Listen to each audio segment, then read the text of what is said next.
Okay, so, hello and welcome. We are back taking a look at Ruby on Hackerrank. I think we'll just keep going with what I was doing. Yeah, that's fine. That's okay. We don't need to. I was thinking maybe I should focus on JavaScript because I think the things in the future that I'm going to be interviewing in are probably going to be JavaScript. But, we'll just kind of keep going. It's fine. I think we're almost done with the Ruby one too. I think it was 20 things. I think literally most of these probably could do like one line. So I could do like, I don't know, one every 5 minutes. Probably get 12 of them in an hour, 2 hours. We probably could finish this in like 2-3 hours, possibly. Let's see how we do. So Ruby offers control structures that let you iterate through its collections. One such control structure is each. As you already know, Hackerrank connects many contests, and for every user who participates in a contest, we update their score once the contest ends. You will be given a method called scoring with an array passed as an argument elements from. I kind of wish they had the date that these were created on. I'm curious.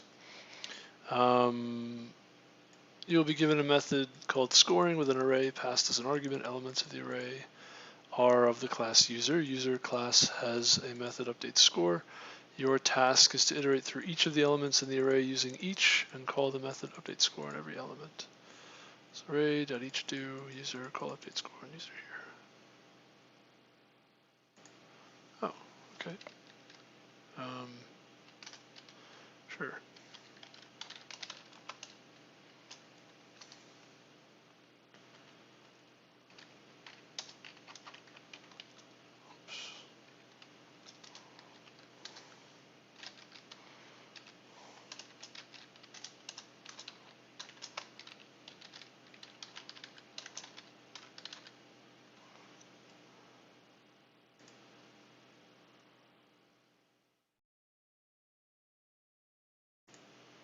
Okay. Fair enough. Pretty straightforward. Each, so that's in an array. Update the score of every Hackerrank user who participated in a contest. Sometimes Hackerrank admins also participate in a given contest, but care is taken to ensure that their submissions do not get any score and their score is not updated. Oh, admins. Okay, gotcha. Like the previous challenge, you were given a method scoring with an array passed as an argument. Each element of the array is user class user. User has two public methods: is admin and update score. Your task in this challenge is to use the control structure unless and update all elements of the array who are not admins, unless user.isAdmin, user.update score. Or user update score unless user.isAdmin. Unless is the logical equivalent of if not. Oh, I see.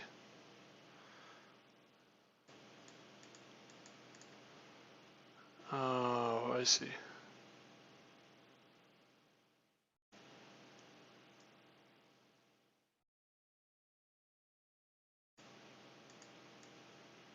Is that true?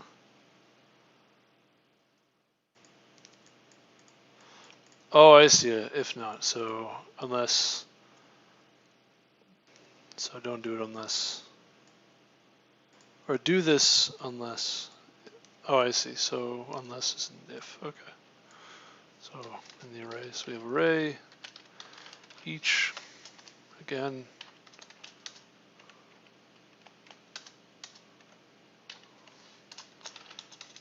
x, x. So unless x dot is admin.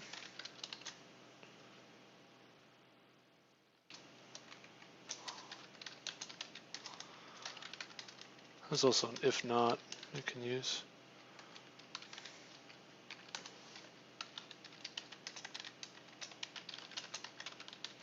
Personally, I think it's better to just use an if not. I think it's a little bit confusing to add extra words, but okay. So unless is a construct in Ruby.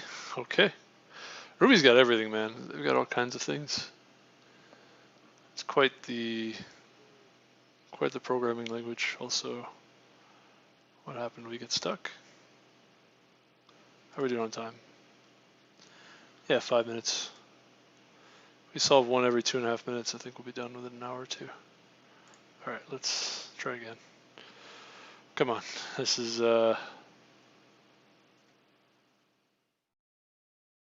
this does not need to take this long.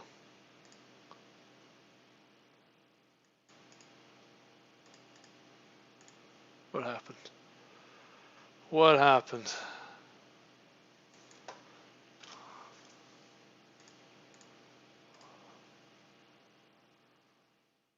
I think Hackerrank might be having a, oh, no, okay. I was gonna say, I think Hackerrank might be having a hard time with their, maybe it's their back end, or maybe it's my connection to them or something. I don't know what's going on. But, am I not supposed, aren't I supposed to get points for that also? Or did I already get the points? I don't know, that's fine. I'm not gonna worry about it, I think it's okay. So, wonderful exercise which explains the concepts of infinite loops. Hacker practices on Hackerrank until getting to a rating of 01, read as 01. Infinite loop in Ruby. Oh, I remember this. This was a long time ago. Yeah, you used to get ratings on Hackerrank too. I think I remember that. That was a long time ago though. I did not quite get into all of that. Infinite loop in Ruby is of the form loop do, and use an infinite loop and call the method coder practice within it, and break if coder.01 is true. Break if conditions in Ruby are of the form if condition break, or one-liner break if condition. So okay. Coder.practice within it. So infinite loop. I mean, I don't know what this is supposed to look like. So loop. So there's a do end, and we have I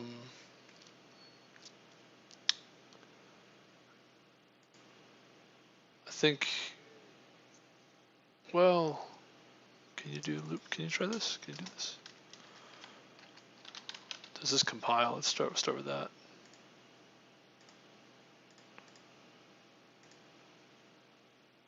Oh, it does compile. That's interesting. All right. So we're going to call coder.practice. I don't know where coder is.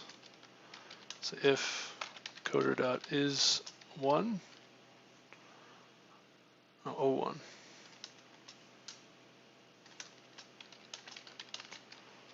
Break.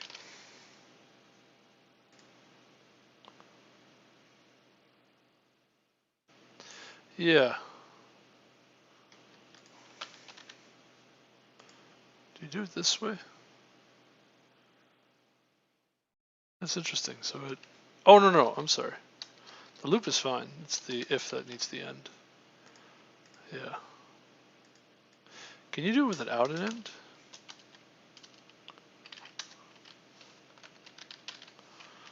I wonder that too. I don't think so. Yeah, if statements need to have an end, I think. Oops.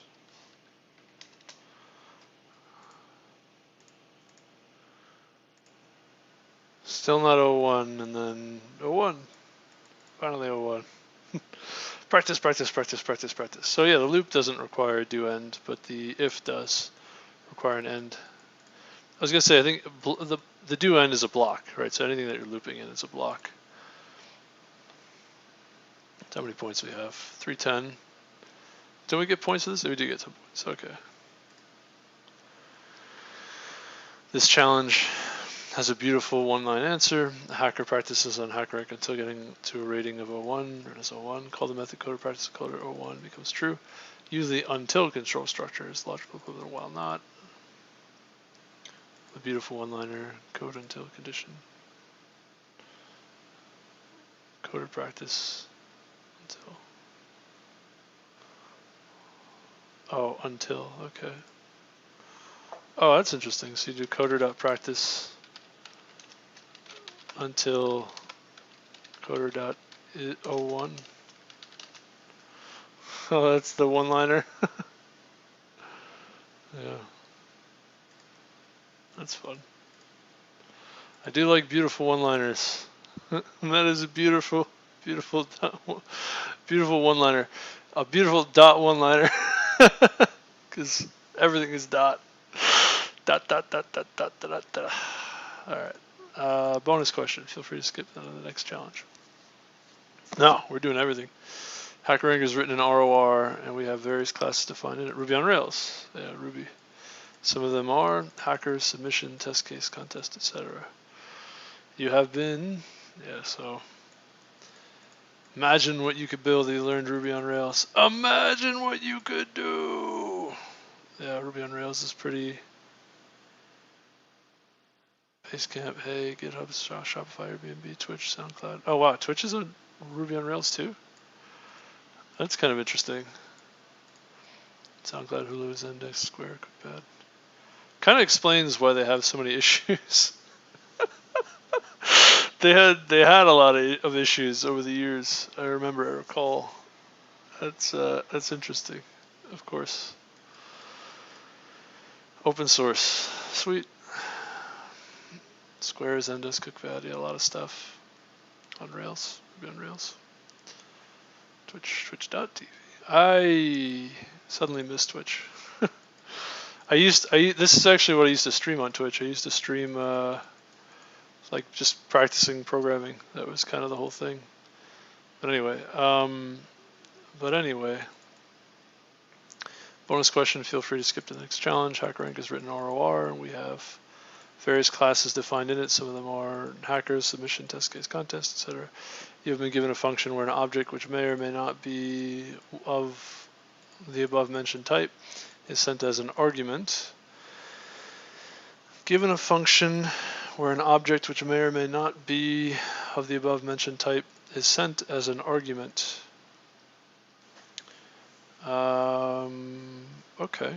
You have to use the case control structure in Ruby to identify the class to which the object belongs and print the following. If it's a hacker, print as a hacker. If it's a submission is output, it's a submission. Test case, contest, any other object on node model. Case puts printing Ruby docs on case. I think I know what the case does. Okay, sure.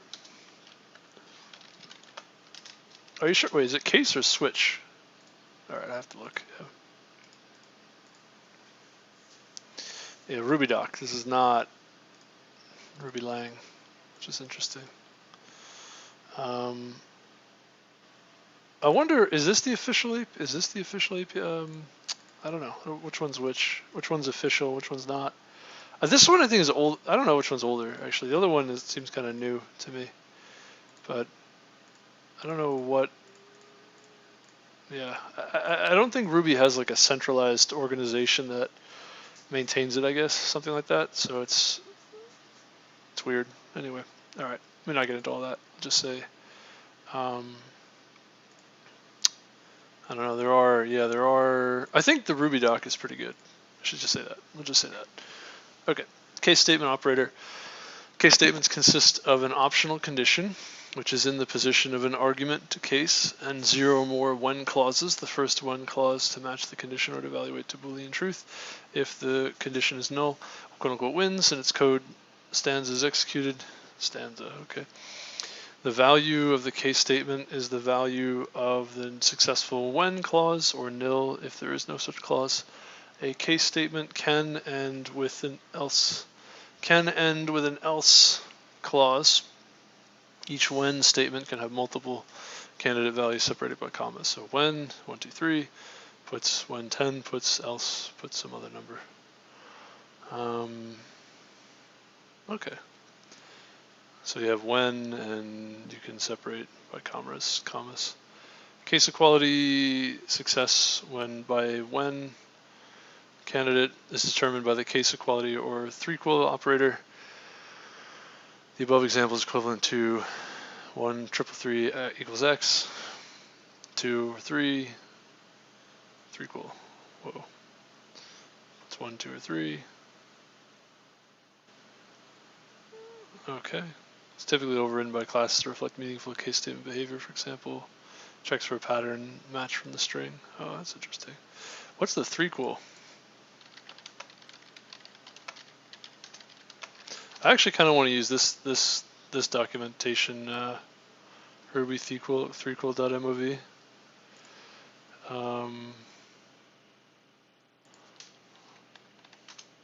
What is this?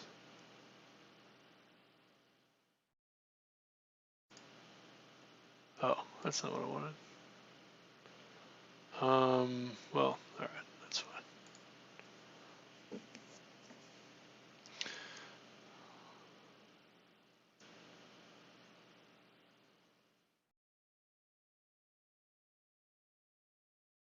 Very good book. Programming Ruby. Index bottom left, you can navigate to equals. Doesn't really tell you much. Better description, navigate case expressions in the same window.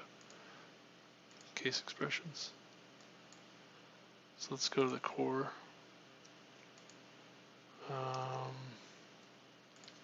Case expressions. Oh, that's spelled well. Oh, that was spelled well.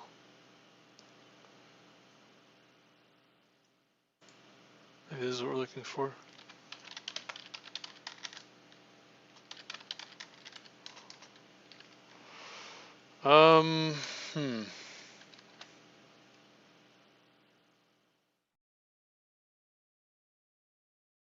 Oh. Oh. I see. So the 3 equal operator is really only used in case statements. That is the case. Oh, okay, I get it now. I get it. That makes sense. Okay, anyway, so all right, so we have case with when, and we'll say object. Oh, that's interesting. So when hacker, when submission, test case, contest.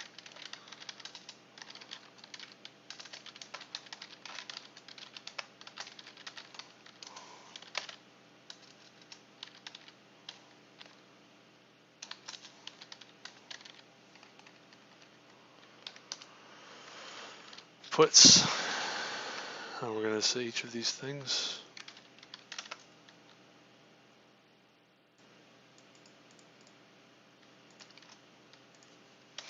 Can use a the hash map for this too, the way this is set up, because the string itself is really,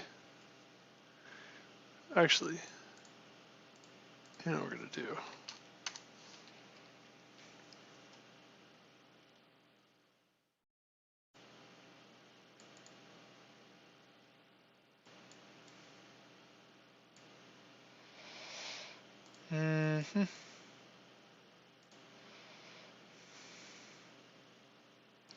We're just going to say, call it x equals that. We'll do it that way.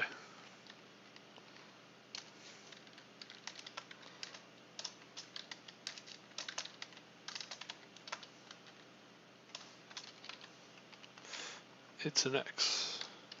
That way we can say x equals hacker.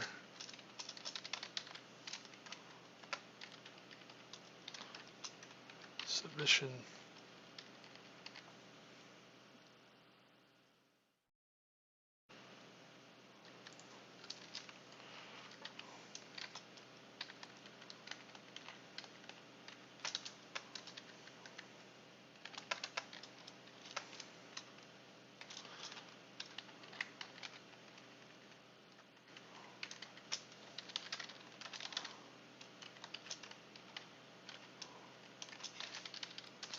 Save a little bit of typing.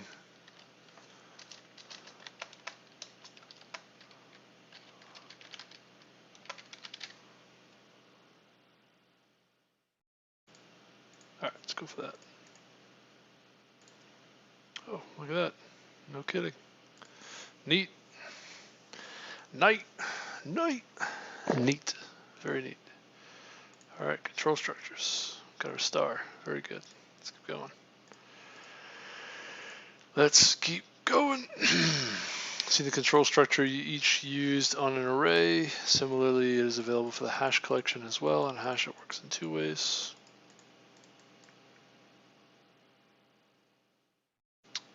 Oh, I see. Okay.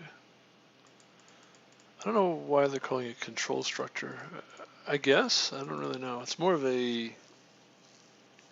like an iterating, way to iterate over your data structure. I don't know. But anyway, so on hash, it works in two ways. Consider the example viv 10 simi 20 sp2 hari 30. And you've seen this control structure. On hash, it works in two ways. Using each element can be iterated as user.each do key value some code non-individual key value. So you can use each on KV over a hash map. Okay. Or user.each do here array 0 is the key, array 1 is the value. Oh, okay. Oh, I see. So if you use this, this is called structured binding. So you can bind the values to two values, or just get an array with two values. Task is to use each and iterate through the collection and print the key value pair in separate lines. And here's the hint. Okay, well, that's exactly hash.each. And we're going to use KV.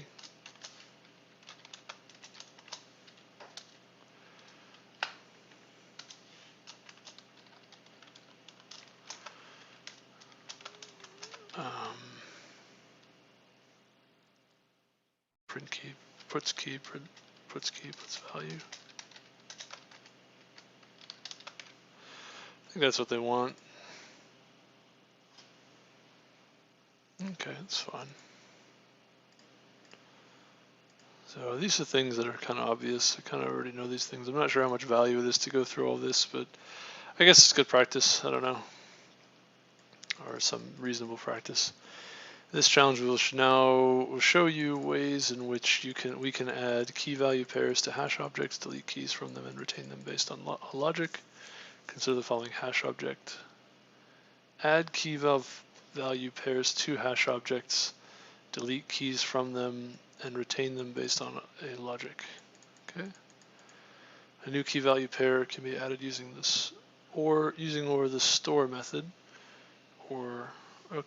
using this or the store method. I think they were gonna name this something. I don't know what you would call this. Using the below or the store method, something like that. Following hash object.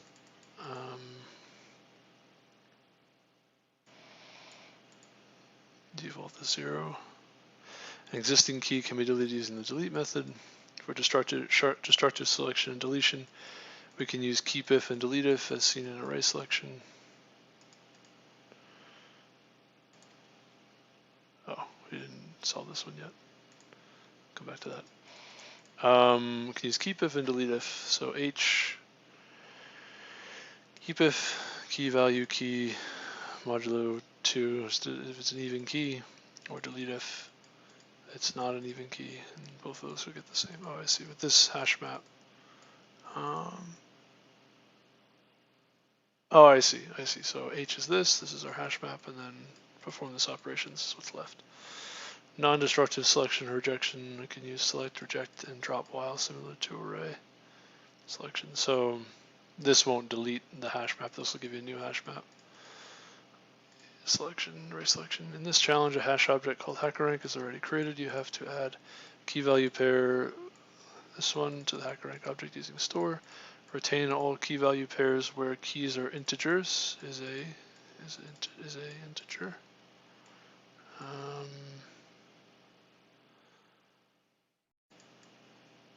Interesting. Oh, that's a function. Is a integer. Oh, I see. delete all key value pairs where keys are even valued. Okay. So we have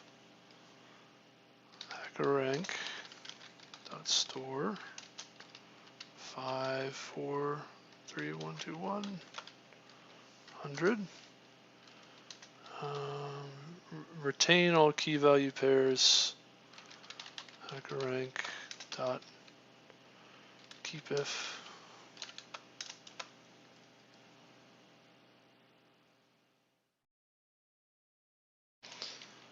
And we're going to say KV.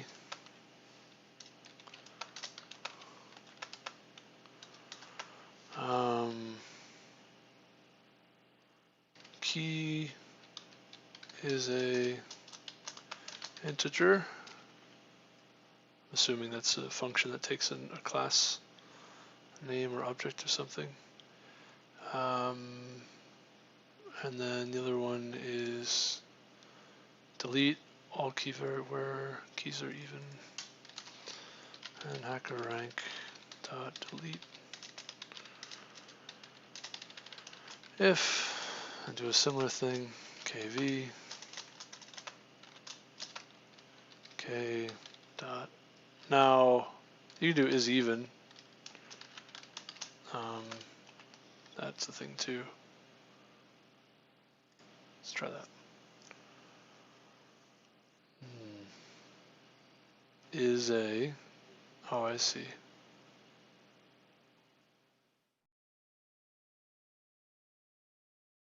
Oh, yeah. Is a. That's interesting. Is even, or just even, I think. Yeah, right. Some of them are is and some of them are even.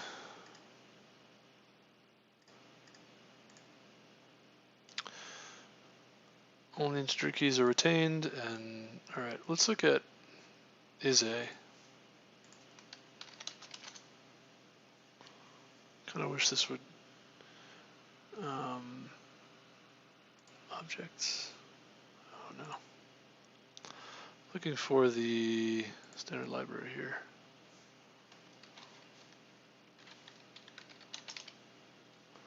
No. Core.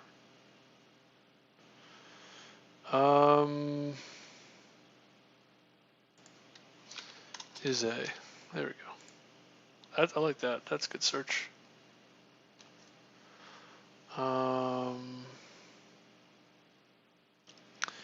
Is a true or false?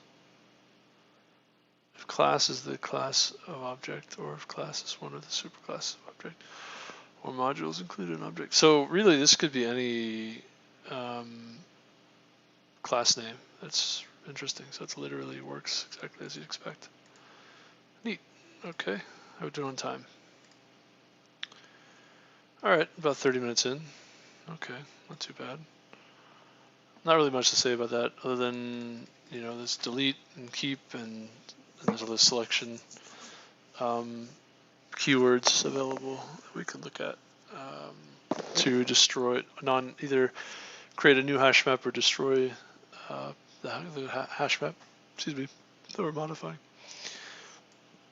Excuse me. So in this tutorial, we'll learn about the methods in the string class that help us to search and replace portions of the string based on a text or pattern. In this tutorial, we'll learn about the methods in string class that help us to search and replace portions of the string based on a text or pattern. Oh, okay, interesting. String include returns true if string contains the given string or character. Very simple. String gsub. So this is a substitution. G is, I think, global substitution is what G stands for. This is very similar to Linux G, like sed with the G command, with a G parameter. Returns a new string with all the occurrences of the pattern substituted for the second argument. The pattern is typically a regular expression, but a string can also be used. So, okay, any of these characters removed was substituted by asterisk. Any of these removed altogether and substituted with nothing. Either method will depend upon the problem you are trying to solve and the nature of the input-output behavior you desire. So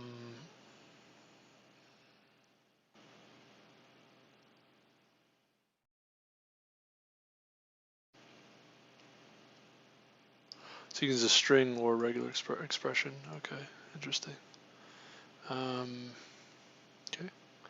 In this challenge, your task is to write the following methods. Mask article, which appends strike tags around certain words in a text. The method takes two arguments, a string and an array of words, then replaces all the instances of words in the text with the modified version. A helper method strike, given one string, appends strike off HTML tags around it. The strike off HTML is strike. So, okay, for example, strike meow, strike. One string appends tags around it. Okay. Interesting. So you get the string and you just have strike. Mask article. So we don't necessarily need to gsub for the strike. I mean, the strike, we just concatenate strike around it. Mask article, hello world. This is garbage. Want to strike. Oh, I see. Apply a strike around garbage. Oh, that's interesting. Helper method strike. Oh, okay. I hadn't thought to do that. That's interesting. So, do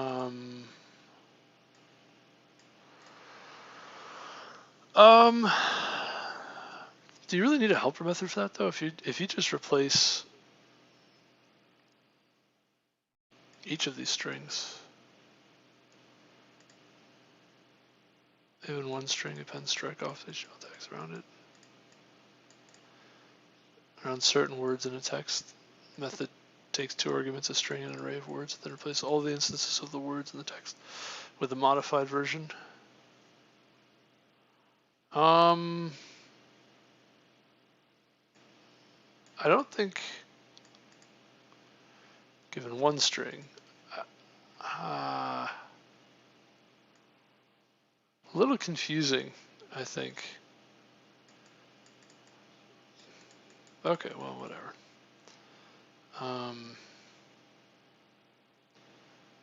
Yeah, okay, sure. Strike is not super important, I guess. Well, I guess it's fine. I don't know. Yeah, okay, fair enough. So, strike takes an argument x, and actually, I don't know if we've written functions yet that take. Hold on. Does this compile?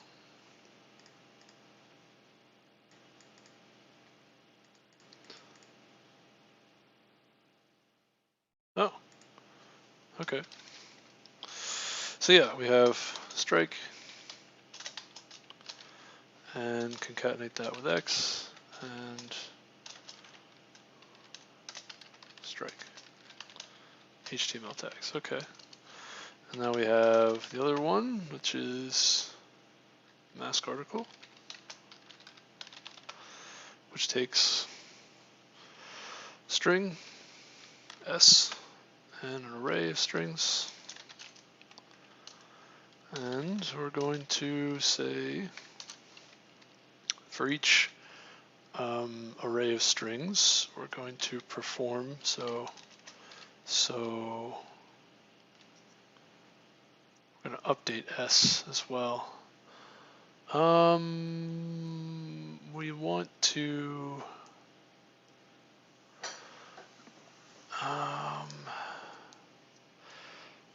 we have while loops. We do have while loops in. I don't know if we have just regular for loops in Ruby. I guess you do. You sort of have just like a one ... and for something like that, or for each maybe something along those lines. You can do array s for each. I think is what we want.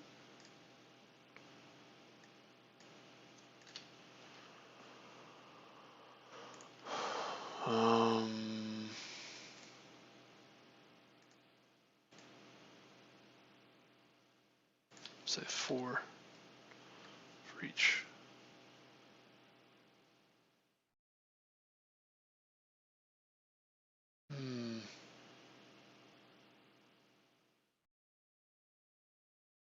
How about arrays? 4.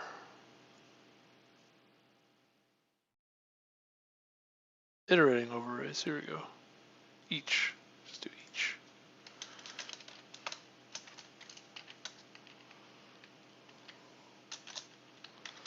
Each string in S.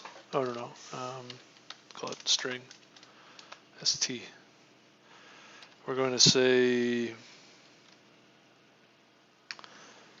we had, what is this? G sub is, is the string itself. So s.g sub. Yeah. A regular expression, and what we're going to replace it with is strike st, and that's going to be replaced. What we're going to use is a regular expression searching for, I think, just st.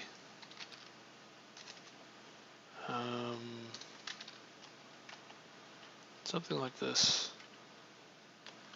And then we want to return s after all of that.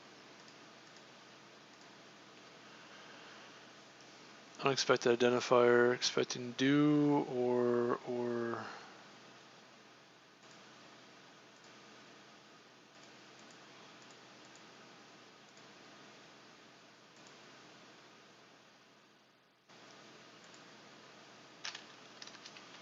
I mean, if you just say print st, that should compile, right?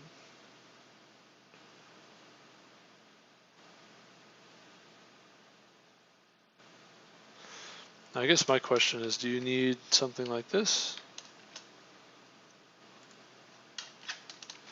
for your function? Function syntax. Unpleasing fond ham introduced gay. Great.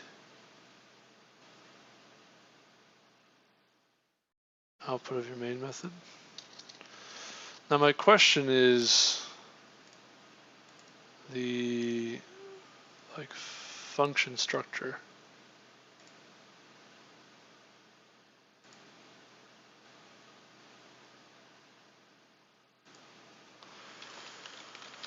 Or def. Let's try that.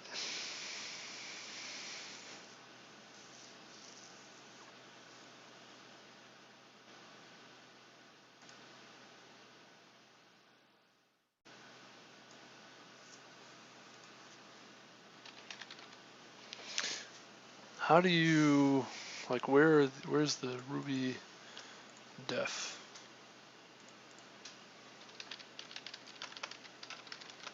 Where is the, Ruby functions? Here we go. Built-in functions.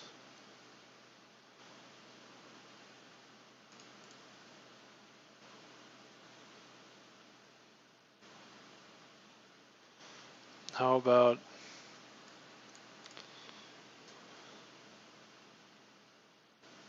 there's no def here. Excuse me.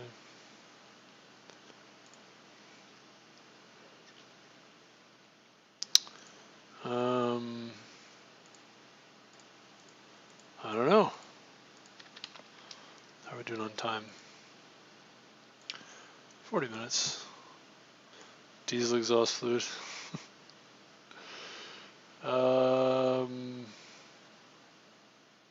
Keywords. There we go. Let's try that.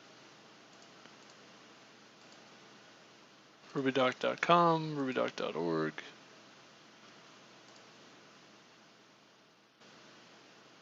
Not the same.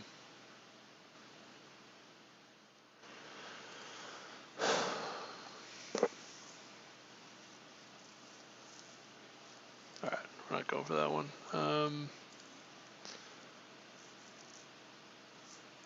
Grammar, test, distributions, regex, syntax. Let's try that. large and split up into the following sections. Yeah, there is a for loop in Ruby. Control expressions. Okay, so I guess these are control structures. But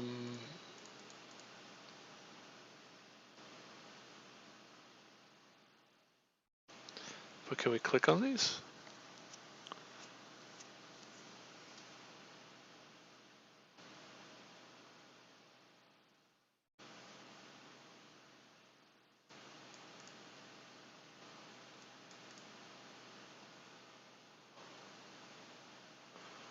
Okay, it's all well and good, but how do I...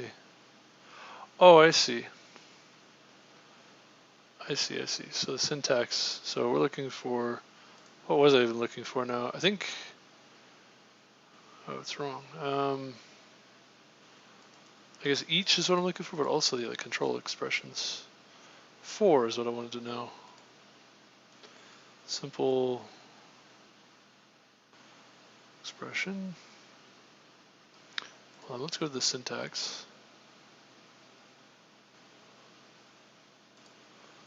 And we're looking for control expressions. That's what we want.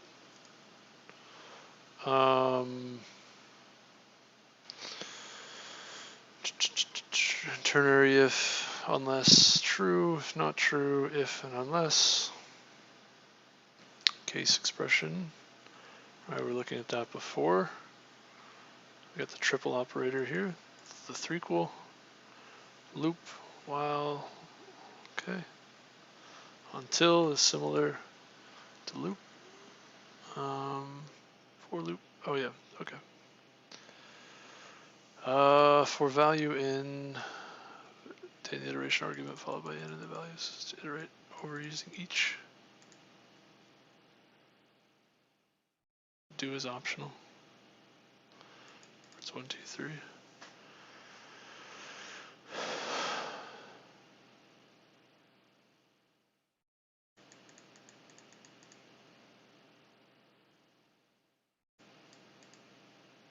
Yeah, so we don't get a new variable scope if we use a for loop, which is kind of what we want. So we kind of want to use a for loop. Rarely used in modern Ruby programs. So that's interesting. How do we... I think this is a situation where we do want to use for because I want to modify this string for each of these. What would you do? I don't know. I'm kind of curious how someone else might write this. I'm also looking for how do you define a function in the first place?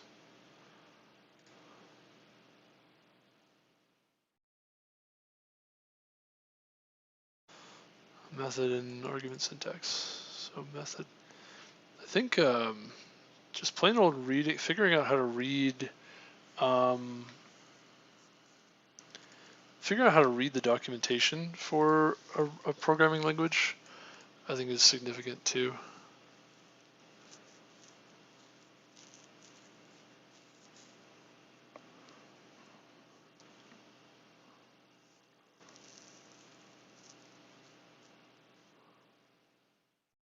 Yeah, this Japanese, by the way, is because Ruby was built by a guy who was Japanese.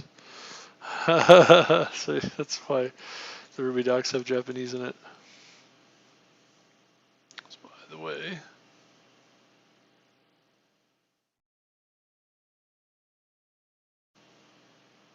right, and I forgot there's classes, and there are classes in Ruby you can create.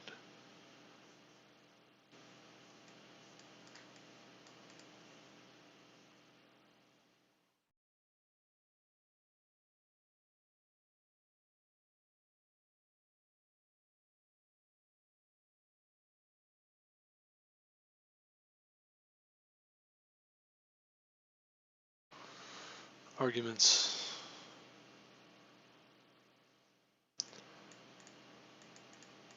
Multiple arguments are separated by a comma. Okay, that's what I was.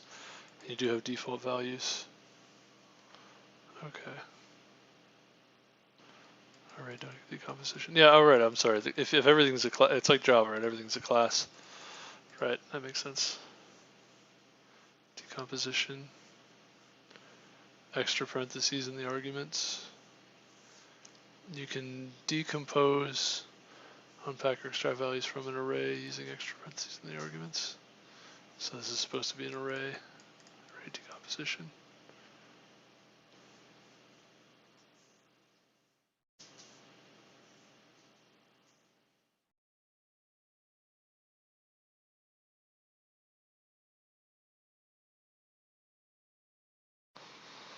The argument has extra elements in the array, they will be ignored. You can use a splat, collect the remaining elements, splits an array into a first element and the rest. Right. Inner parentheses only uses one of the sent arguments. If the argument is not an array, it will be assigned the first argument. The rest will be nil. That's interesting. A, B, B, C, C, D, D.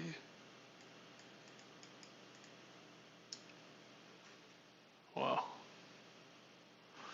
Array hash arguments. I probably should just read all of these things. Gather arguments. Array arguments must be the last positional argument, must appear before any keyword arguments. Oh, okay. I was wondering about that before. We were looking at that earlier.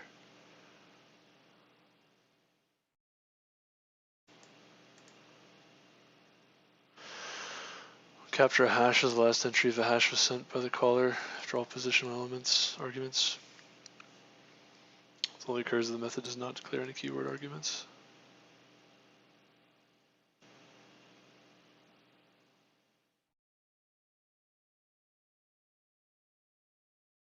Unknown keyword 3 argument error. Interesting.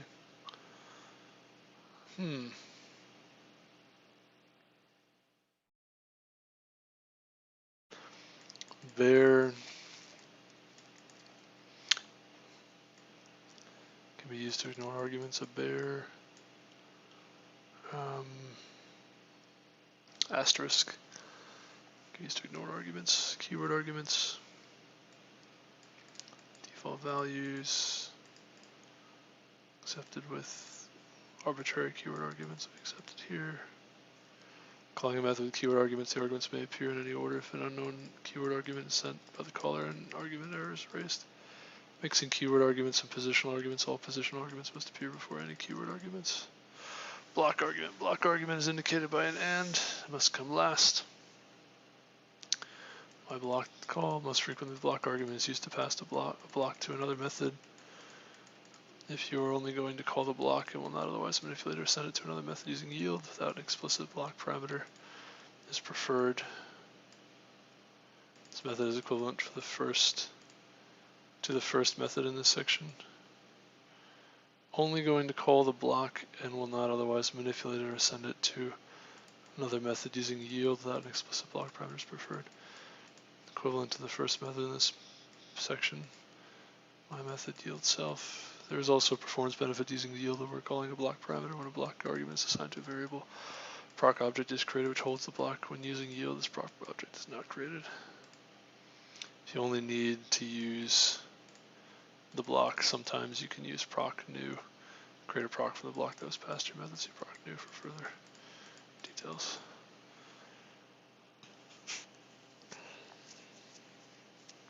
Interesting. There's yield somewhere here. We're talking, yeah. Rescue begin, rescue handle exception.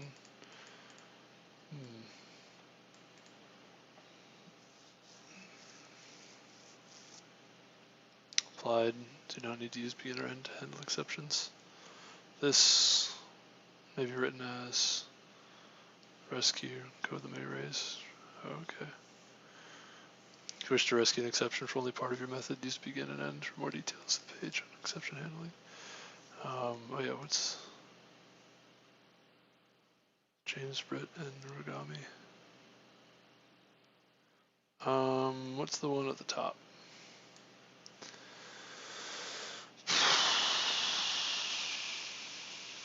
Methods, miscellaneous modules and classes, precedence, refinements, standard library, security. There is something here I wanted to find, which is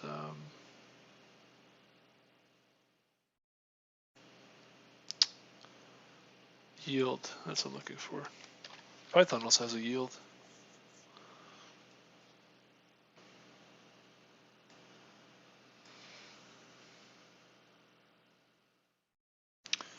So yield is for blocks. Standard library. CGI. That's interesting. ERB. I have no idea what that is. Wow, there's a bunch. There's a bunch. It's good stuff. A parser generator. Oh, rack. That's what it is. Ruby. It must be Yak is another compiler. So rack must be Ruby. Ruby's compiler. Ruby's another compiler. Rack and Yak. Rack, Yak, and Python. Bison. Shell, temp file, threads, wait. Tracer, tsort, URI, YAML. They're extensions. Whoa. Wow. Ripper, PTY, pseudo terminals, sockets. Wow. Default gems. WebRick, HTTP server toolkit for Ruby. Extensions. There's a bunch. JSON. Bottle gems. Did you mean experience in Ruby? Rake. Yeah. Oh, never mind. Let's make rake. Yeah. Interesting. I know a good amount of what these are. I'm looking for something specific though. README. Array and iterator. That's not how you spell iterator. Come on, man.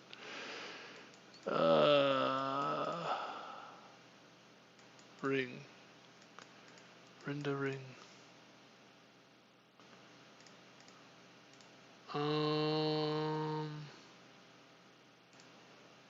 Grammar.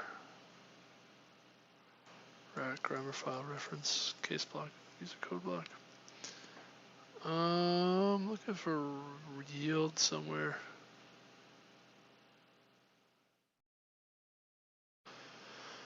Rudy. Yaks left. Oh, yeah, look at this. Yeah, they're even referencing Yak. That's very interesting. Wow. I actually built a. I actually used Yak in university. I didn't really. I don't think I appreciate that assignment. I don't think I appreciated that assignment enough. I have to remember exactly how you build a language now. It's like the shift reduce conflicts. There's it's kind of complicated. Yeah, building a compiler is pretty complicated overall, but it's very interesting.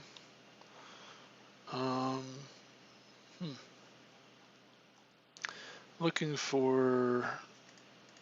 All right, we're spending quite a bit of time digging around here. I forgot what I was even looking for.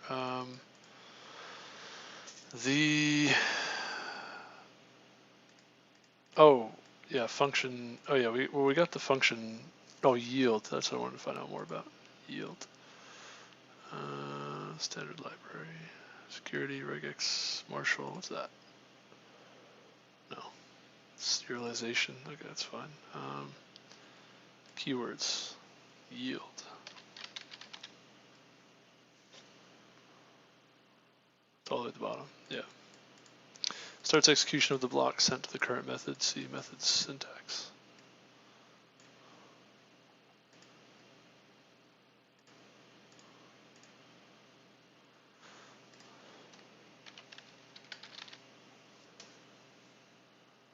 Huh.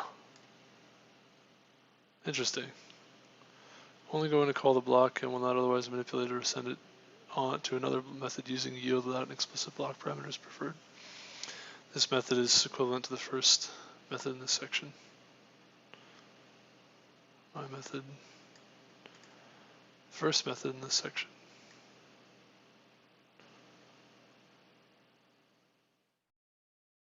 What is that referring to? Oh, I guess it's equivalent to this is what it means. Okay, I didn't understand. Okay, I get it now. So yield basically just calls the block. It's just syntactic sugar for this. Okay. Yield in Python actually means something very different. That's why I wanted to find out more about that. Okay. So yeah, the different variable scope is kind of awkward, kind of strange. But there's no S here, so this is, we're going to use a for loop. We're going to use for S in array S, and we're going to do s.g sub st, or oh, excuse me, say X. And I was correct before when I said you don't actually need those characters. Alright, let's see what happens if we do this. Or a do, right?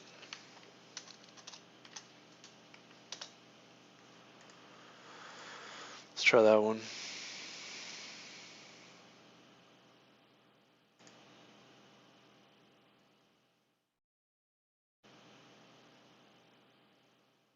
Oh, do we need a do?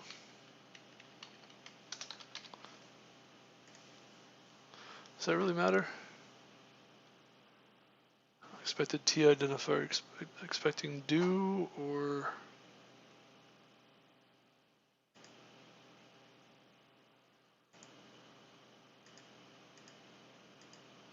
that's a bit strange. Oh, yeah, it's a bit strange.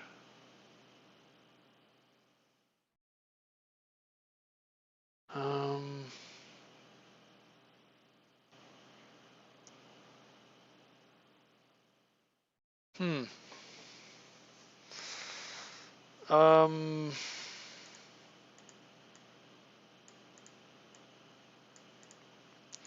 What's going on here?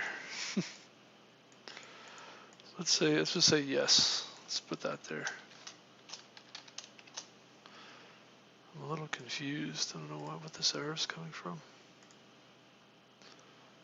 Okay.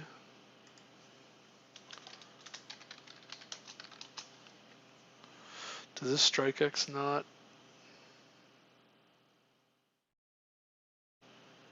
That's strange too.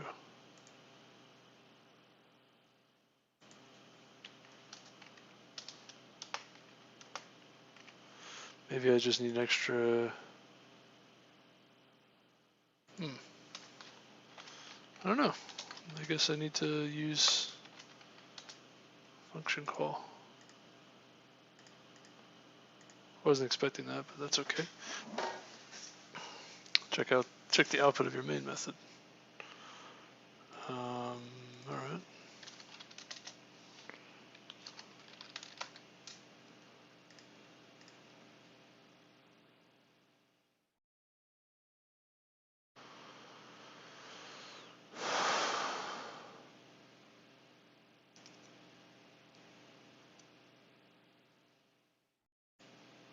A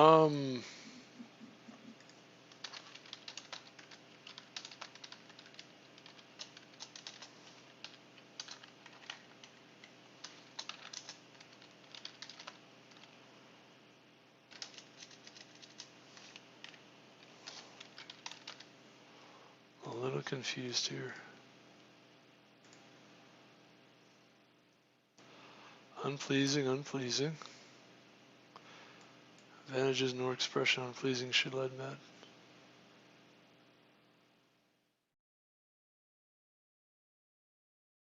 Okay. So that didn't do anything, huh? What?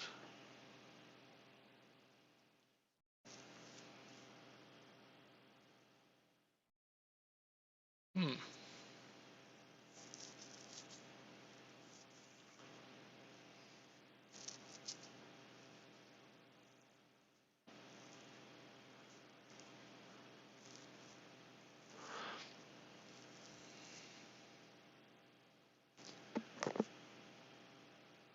right, we gotta set to like G sub.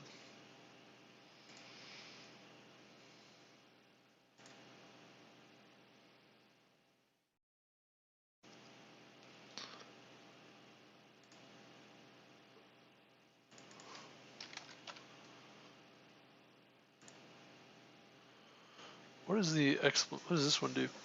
Substitution in place. Oh, I see. Turns to copying. Ah, that's what I was. Gotcha. Okay. Understood.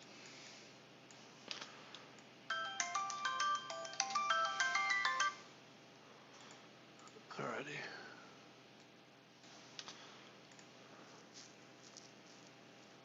Very confused. Okay.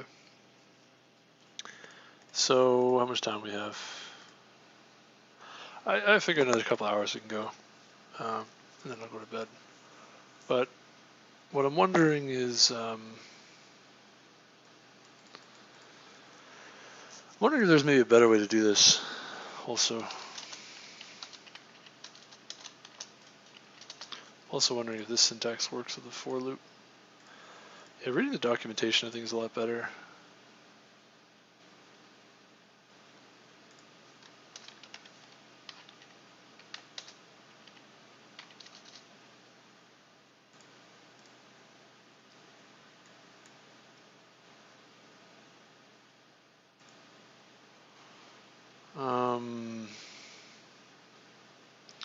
Where are the control expressions? There it is. Looking for the for loop.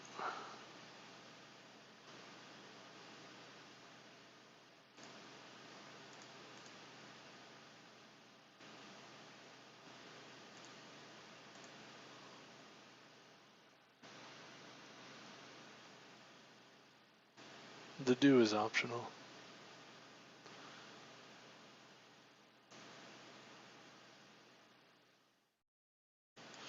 Doesn't create a new variable scope.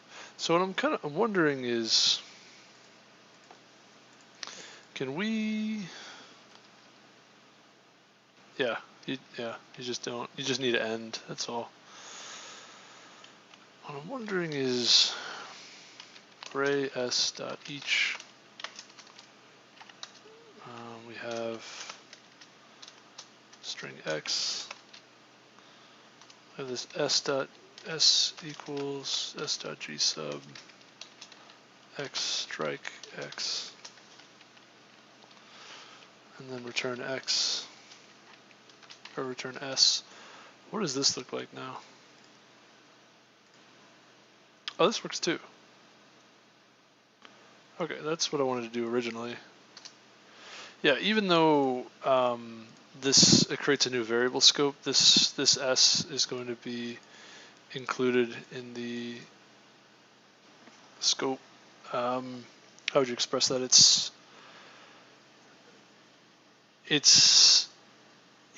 in the enclosing scope. So this actually, we have access to that variable. So this is what I wanted to do originally. I thought that was the right thing to do. Okay, keep going. Enumerable group by. Another function used with data collections is one which groups the elements according to some evaluation result. Consider the following example. Let's say you have a list of 100 integers and you want to group them according to their even and odd value. In Ruby, you can easily do this by using group by method provided by enumerable module 1 through 5. Dot group by. Oh yeah, what is this syntax? I forget how do I find that? There's like a grammar. Literals, assignment, control expressions, methods, calling methods, modules, class exceptions, precedence, refinements. Let's do refinements. Open classes you can refine, redefine, or add additional functionality. monkey patch. That's pretty wild. Scope of such changes is global. All the users of the monkey patch class see the same changes. Unintended side effects of breakage of programs. Yeah, no kidding. Designed to reduce the impact of monkey patching on other users of the monkey patch class. Refinements provide a way to extend a class locally. Here is a basic refinement. Oh, wow. Oh, I see. That's pretty refined. Module M, refine using M. Monkey patching, they call it. It's it's very, what's the word? I don't know what the word is I'm looking for. It's very,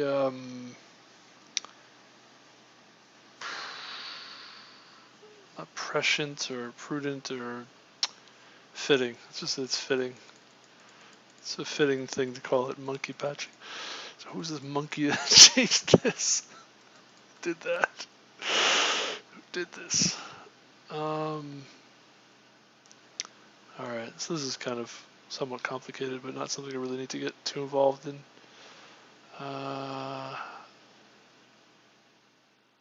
Method calls, refinements, further reading. Alright, we don't need to get into all that. What I'm looking for is miscellaneous, really.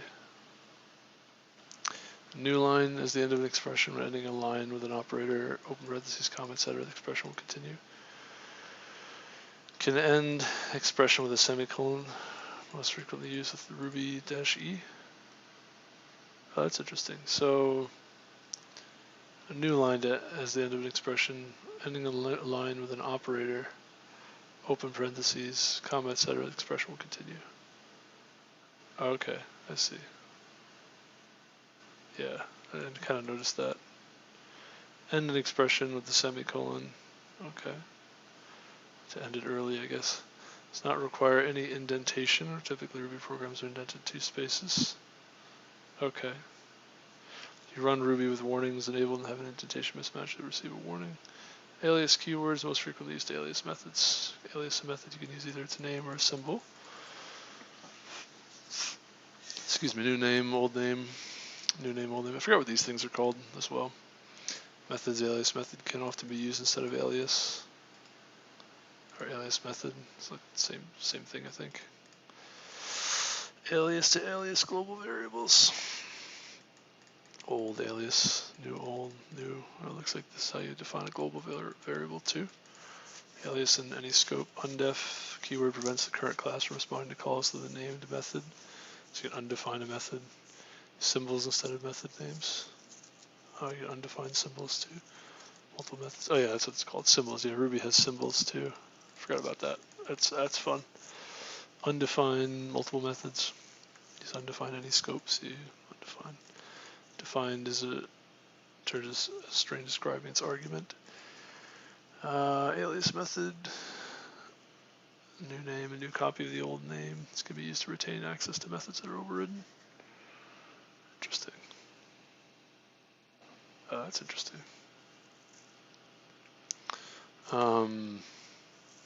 So you can alias or alias method to set up aliases. Methods and for methods and other things. Defined, describing its argument. You don't need to use parentheses with defined, but they are recommended due to low precedence of defined. For example, we wish to check if an instance variable exists and that the instance variable is 0. Defined and 0. We get an end. Run before any other code in the current file. Typically using one-liners. Oh, interesting. This is very similar to awk, has begin and end. Although, no, it's not similar, I'm sorry, it's different. There's a begin block and an end block. Oh, yeah. Oh, never mind, that is very similar to awk.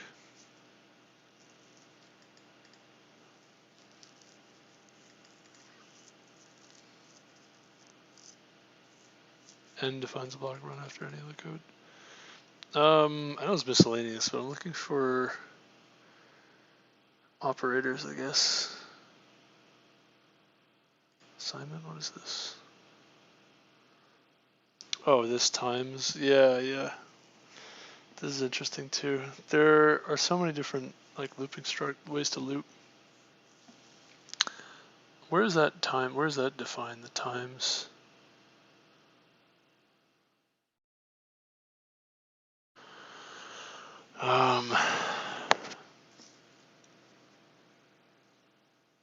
Class variables. Shared between classes, subclasses, and its instances. Start with the double at, two at signs. The rest of the name follows the same rules as instance variables.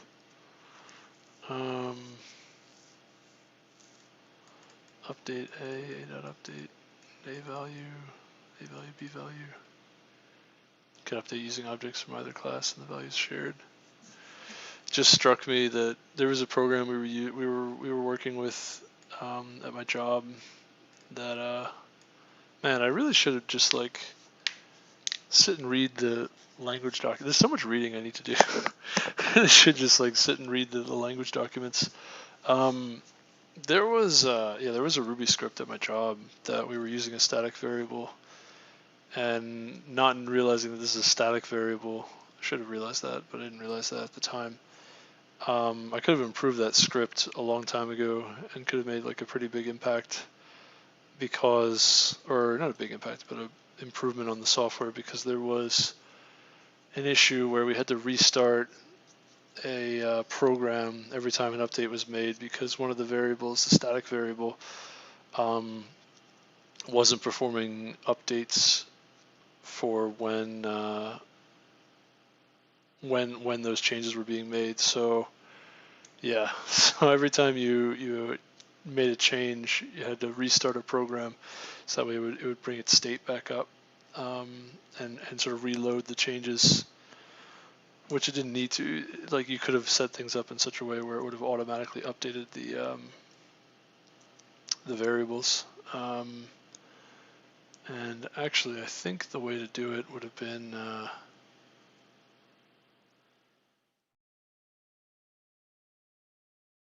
yeah, you basically could have had like a check for updates kind of thing going on, and just every so often check, query, and see if basically if more data needed to be added to the that static variable. Yeah, and then do that if needed. Yeah, there was anyway. Yeah, there was. I mean, I kind of knew that was a static variable, but it wasn't really the language docs, actually. It was more so just like thinking about a way to keep that up to date, that particular variable.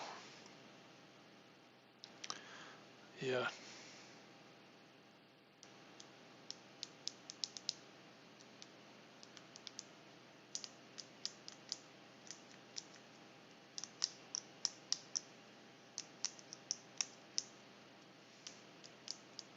Anyway, I'm thinking there was a better way to do things for a particular program we're working on. I'm thinking about it now, realizing now there was a way to kind of keep things up to date, in sync with the database, so to speak. All right, so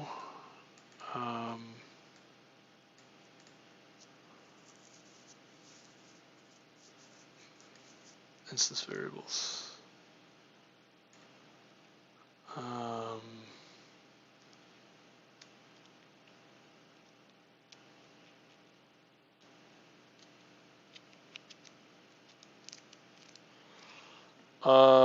What was I doing? So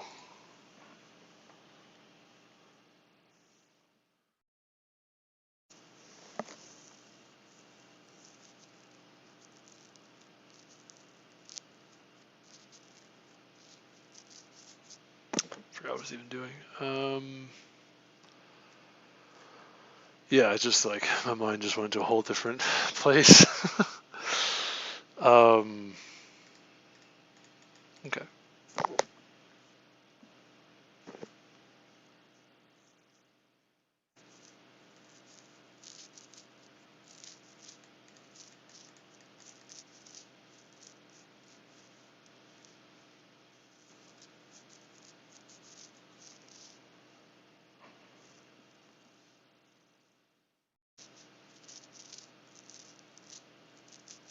What am I doing? Looking for information about something. Oh yeah. The syntax. There's like arbitrary bits of syntax in Ruby. I'm looking for like how to learn about those things.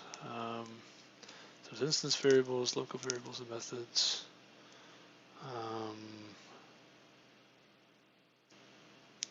Instance variables. Class variables, which are like static variables. Global variables, which are global assignment methods. Methods that will behave like assignment. Interesting. Basically overloading the overriding the assignment operator. Abbreviated assignment, implicit array assignment, multiple values when assigning, split operator on packet array when assigning.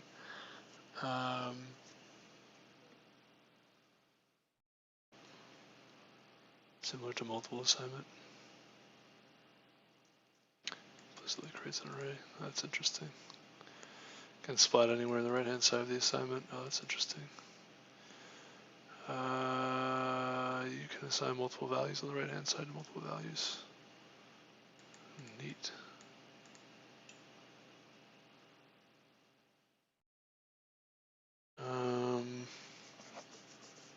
Oh yeah, P stands for puts too. I forgot. That's another thing in Ruby. Actually, just P. I totally forgot about that. That's another part of it.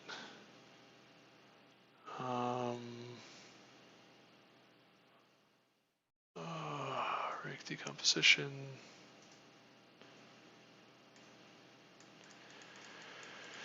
Decompose using a parentheses. Sure.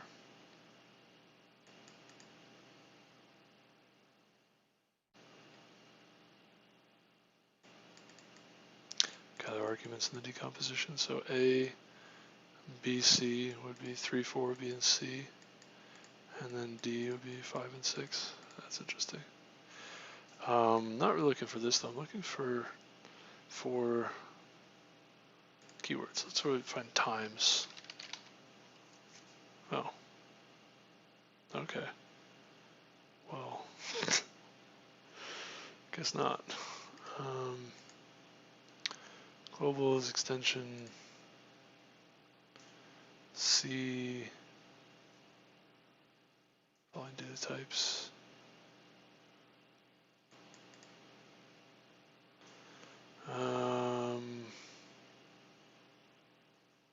Oh man. Oh.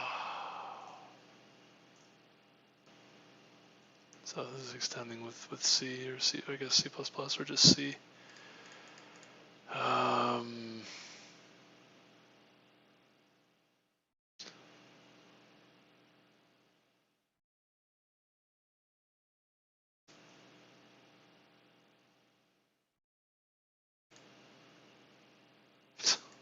Okay. I don't know what it says. Grammar, contributing, dtrace probes, extension.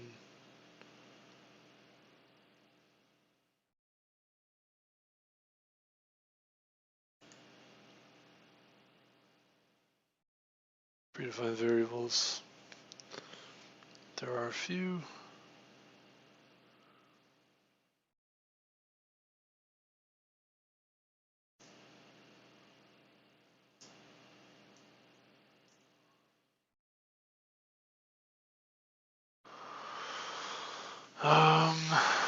Sure.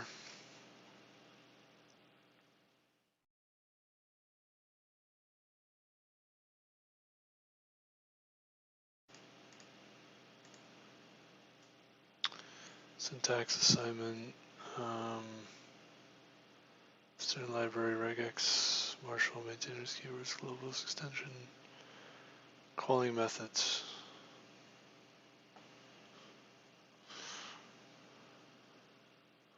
Receiver arguments, expression, hash argument, keyword argument. positional arguments. Yeah, we kind of went over this before. Block local arguments, block argument.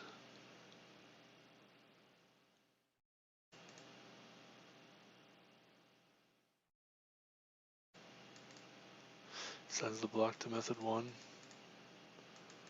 Oh, that's interesting.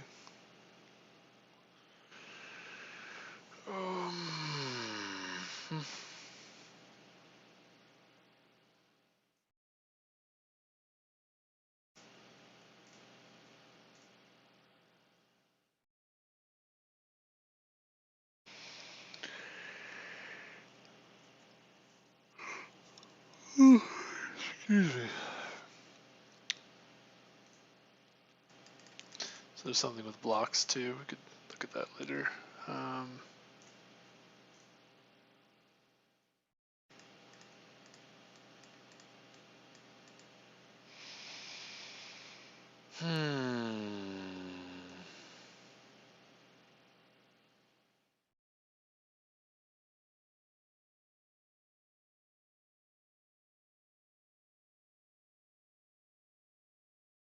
Block to block conversion.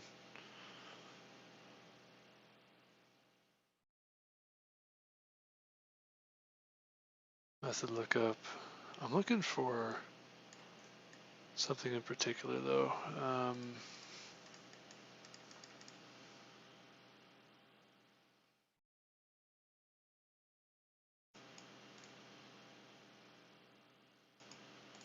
It's the standard library.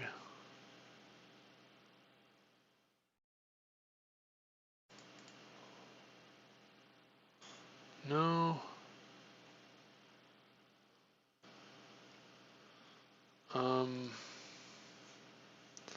All right, times. Ah, okay.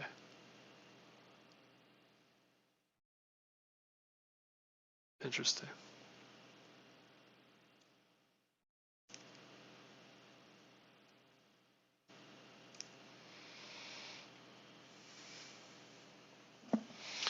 So yeah, that's pretty interesting. The other one was there's like a dot dot dot.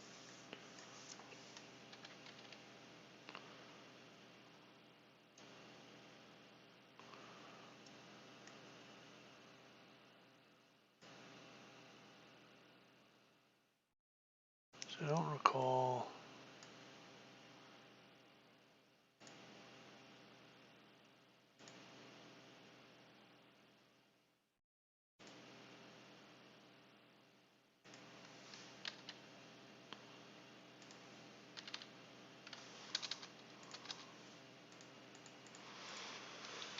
Ruby range, or range argument.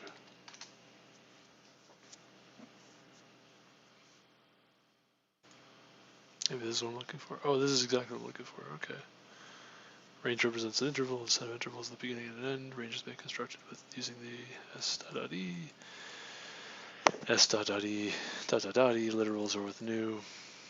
Range is constructed using ... run from the beginning to the end inclusively. Those created using ... exclude the end value. When used as an iterator, ranges return each value in the sequence. Yes. Okay. 2a. What does 2a do? Oh, to array. Gotcha.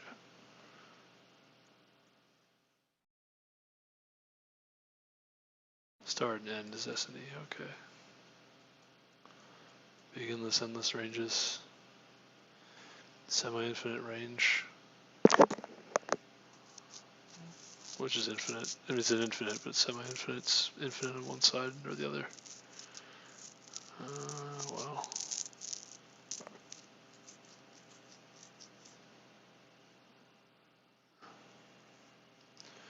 Idiomatic slicing of arrays. ...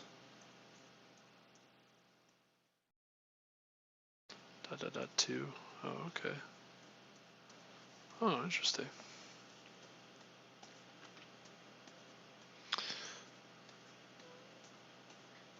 Okay, so you can idiomatically slice your array. That's neat.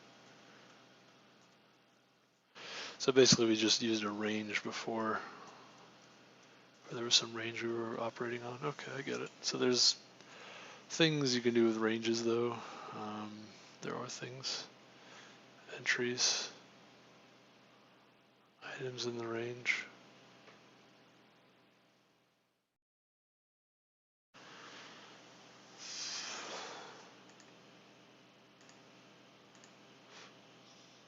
Equal.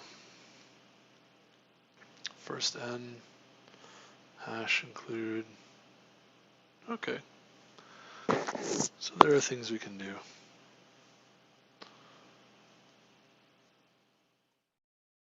So before I could have used an endless range instead of sort of trying to go to infinity. To array returns an array containing the items in the range. To string. Super interesting. Okay, that's what I was looking for. Those are all my questions for now. Just had loads of questions. So there you go, the range, and then group by. Can easily do this by using group by method, providing an enumerable module. Often used with data collections is one which groups the elements according to some evaluation result. Consider the following example. Let's say you have a list of 100 integers and you want to group them according to their even and odd value. You can easily do this by using group by method provided by an enumerable module. Of course, this is a very simple example. Its use case can be very complicated in nature. So group by x modulo 2. Oh, interesting. Okay. In this challenge, your task is to group the students into 2 categories. So I guess the key is basically like a hash. It's basically like a hash map, and you have an array of things that have the same key. It gets hashed into an array. That's kind of the way to think about this.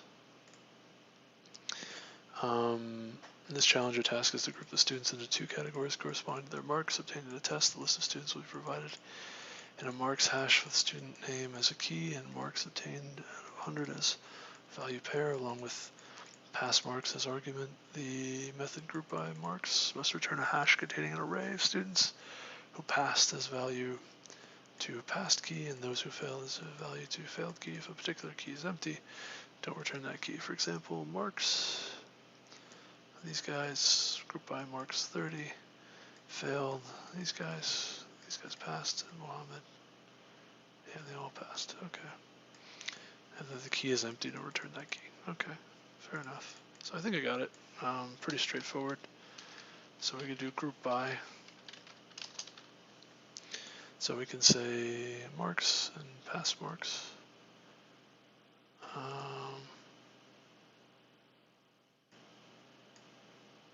Pass marks is that is an integer.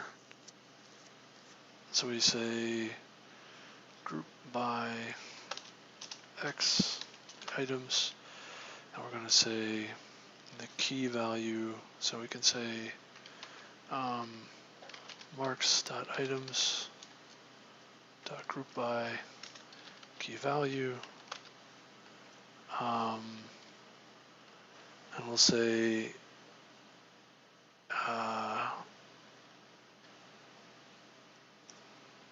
we just need, marks dot or has key, something like that,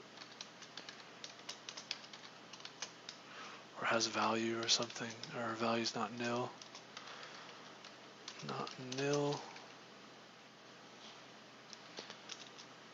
We'll say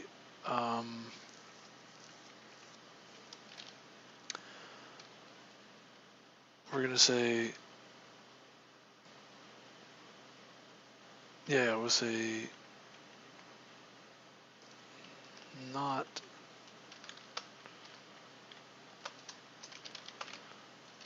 nil, v is not nil, and v is greater than or equal to pass marks.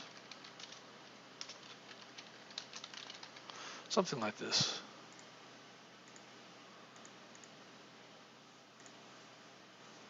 Group by marks undefined. Items.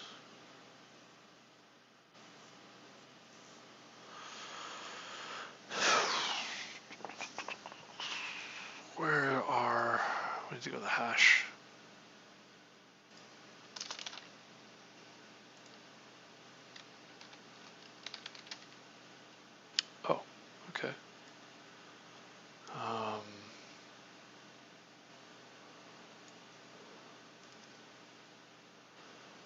I'm looking for iterating over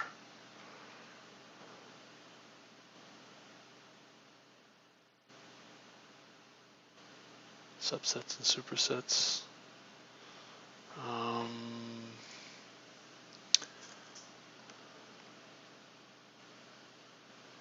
Well, group by looks like it's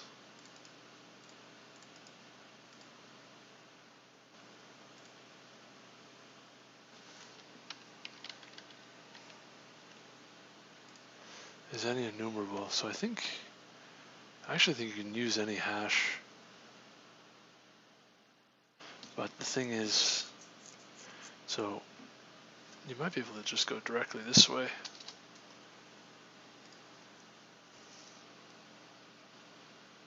Oh, okay.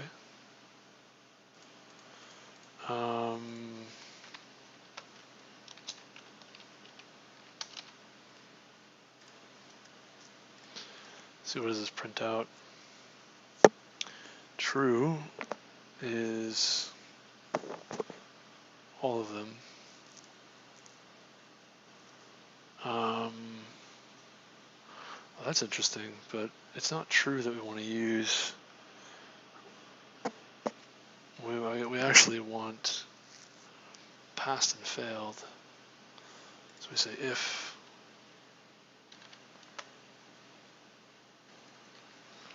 then, so we can do something like this.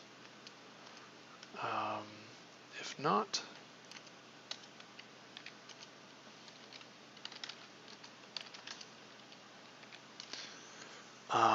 if it's not nil and it's greater than or equal to 30, then, so it looks like, right, the enumerable, it does work to do exactly what I was just trying to do.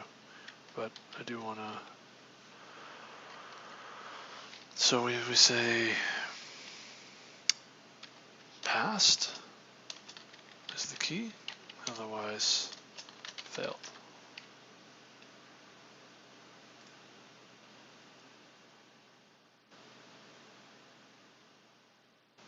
Oh, okay.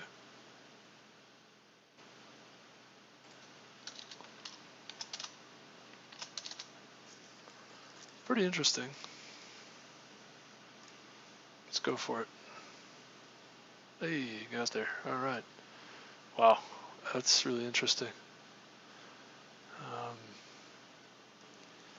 Yeah, I mean, if there's no, I don't know what this is saying about if there's no key, particular key is empty, don't return that key. I guess there's no value, so.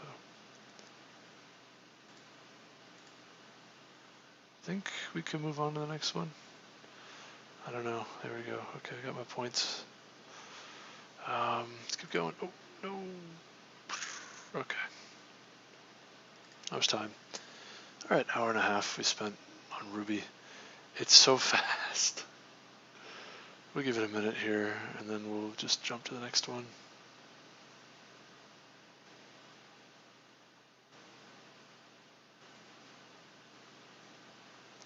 So Hackerrank was built on Ruby on Rails too, which is pretty interesting also. All right, let's go to Ruby array initialization. I don't know what happened here, but got stuck. One of the most common used data structures in Ruby is a Ruby array, and below we see various methods of initializing a Ruby array. Task is to initialize 3 different variables as explained below. Initialize an empty array with the variable name array. Array equals array.new.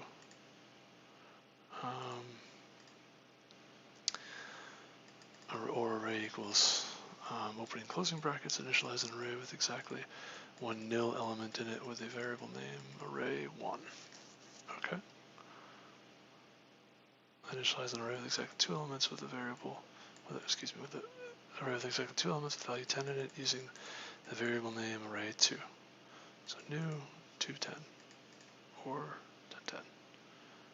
3 variables here as explained in the problem statement. Okay. Deletion. Okay, we're going to do this one first. Then we'll go to deletion. So they want array new, array nil, and array with 2 variables. Okay.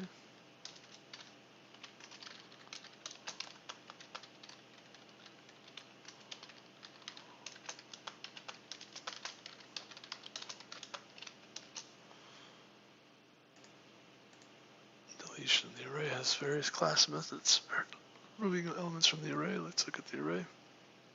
Array class has various methods of removing. We can pop, delete from the end, delete an element from the beginning, shift, delete an element at a given position, delete at.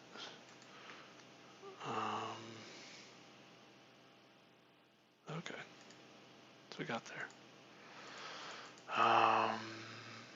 Array shift, delete an element at a given position, delete all occurrences of a given element, delete at a position, delete all occurrences. Let's see, your task is to complete the functions below using syntax as explained above.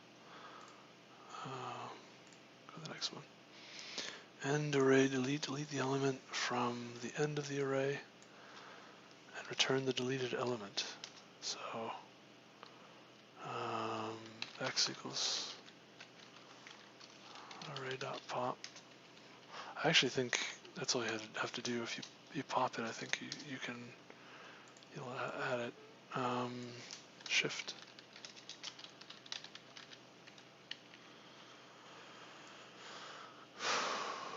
So delete at. I mean, this is kind of silly.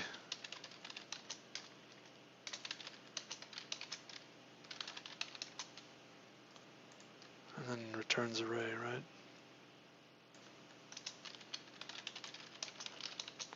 This seems kind of silly.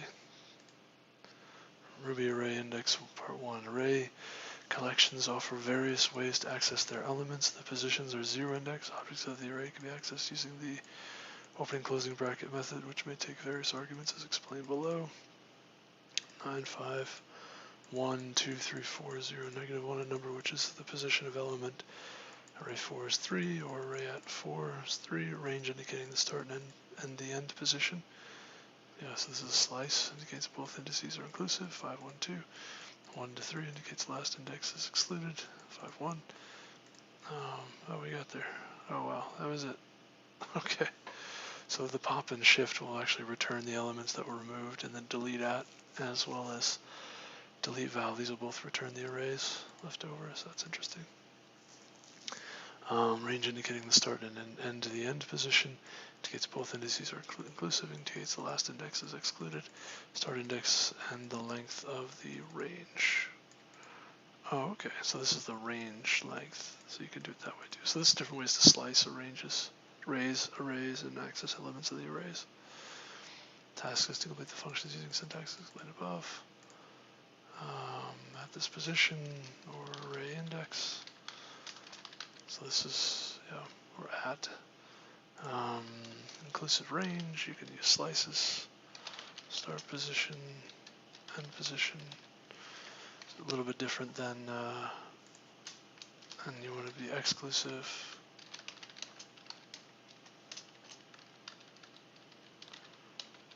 Yeah, so I saw that before in the documentation, and then you have start position, comma length. This is really interesting, the syntax, but yeah, that's how it's done. Okay.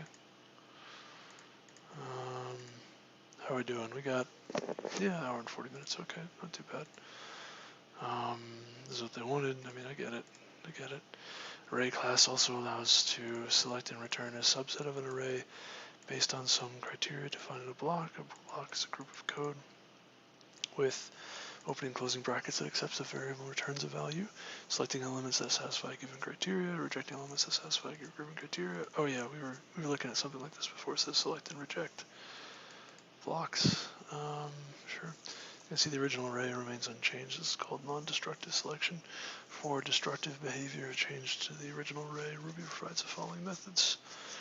Array, delete if, keep if. Right, delete if, keep if is destructive. Select reject is not, and then drop while.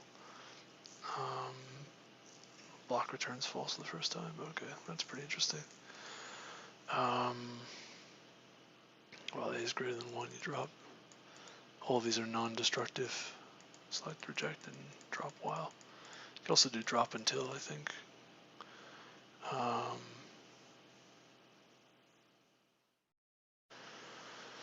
Non-destructive, destructive, an element in a block is selected, rejected, deleted, or kept based on the true or false value generated by the that block on that element for destructive behavior, the select and reject or any method that one wants to enforce a change in the original array.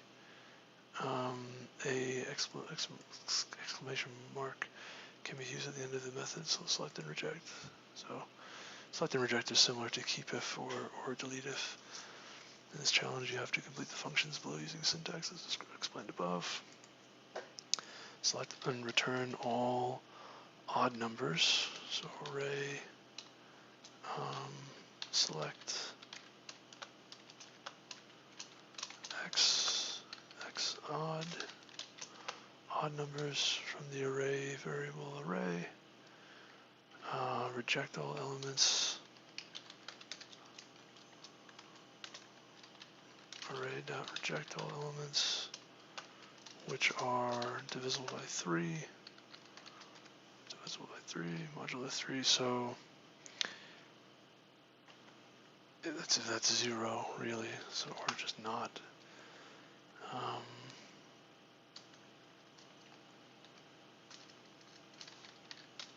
Or select everything that's not divisible by 3. You could do it that way too.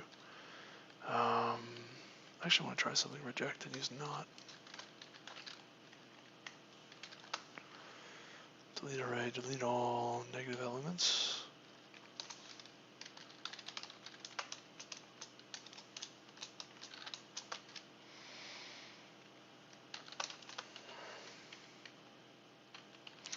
Keep all non-negative elements. It's delete if or keep if, right? Yeah. Oops.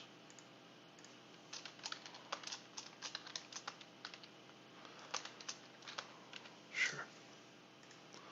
All those work, I think. So yeah, I mean the slicing that we're doing, that's fun. I appreciate that. Wrong answer, okay. All numbers that are not divisible by 3.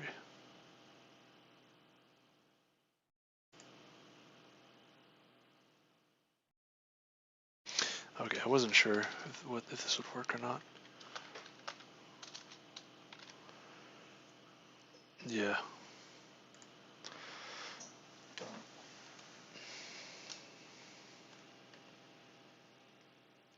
So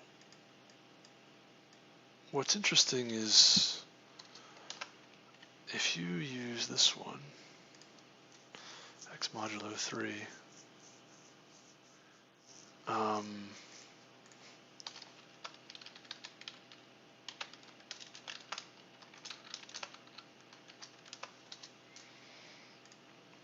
I don't know how the truthiness works in Ruby. I know how it works in Python, but in Ruby,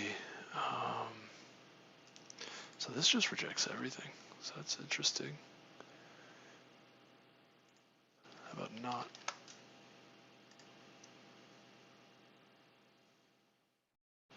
So that's also everything. So x modulo 3,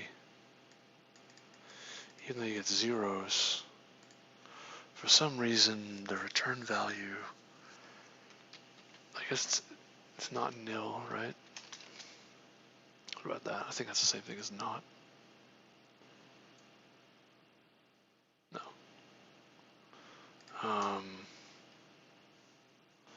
False class. Oh, interesting. But it was just do 0 equals 0.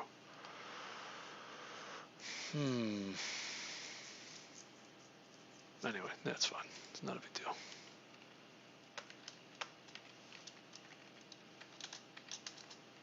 All right. Don't need to spend that much time on it. I just like to save characters from time to time. Some other ways to access array objects in Ruby: to access the elements from the end of the list. Negative indices for the array. Right. First element of the array can be accessed using array first, last. Take. Oh, you can use take and drop. Right. Everything except, and these are the beginning. So you can take while and drop while. Also take until, drop until as well. Are for lazy evaluations and things, by the way, which is just kind of neat. This challenge, you have to use the syntax as explained above and complete the functions accordingly. In this challenge, you have to use the syntax as explained above and complete the functions accordingly.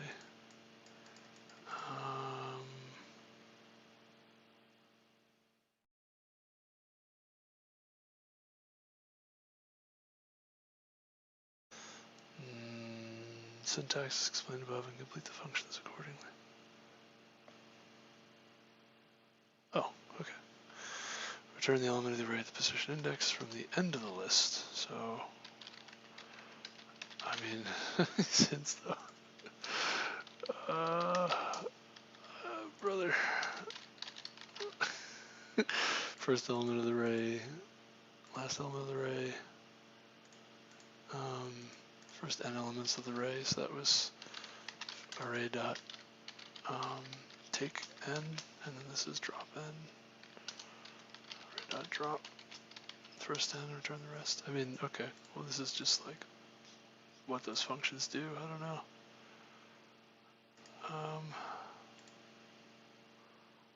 Okay. Good reminders, but yeah, Ruby has a lot of functions. Hash is also called associative arrays or dictionary-like data structures, which are similar to arrays. Instead of using integers to index an object, however, hashes use any object as its index. In this challenge, your task is to create 3 different hash collections as explained below. Initialize an empty hash with the variable name empty hash. Hash is also called associative arrays are dictionary-like data structures, which are similar to arrays. Hopefully I didn't, anyway. Dictionary-like data structures which are similar to arrays. Instead of using integers to index an object, however, hashes using any object as its index. In this challenge, your task is to create 3 different hash collections as explained below. Initialize an empty hash with the variable name empty hash. Empty hash equals hash.new. Initialize empty hash with the variable name default hash and the default value of every key set to 1. Okay. Or default hash new, default 1. Initialize the hash with the variable name Hackerrank and having the key value pairs. Simian, Vivim, BBS, hint. Hackerrank hash can be defined using a new method.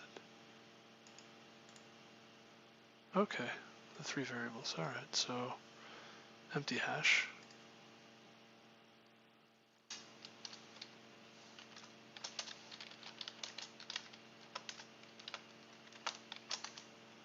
Next one is default hash.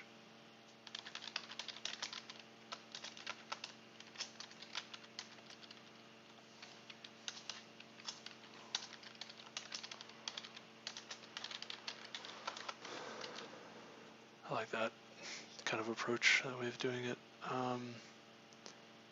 New hash new 1, you could do that too. And then I actually like this one. Yeah, I prefer this one.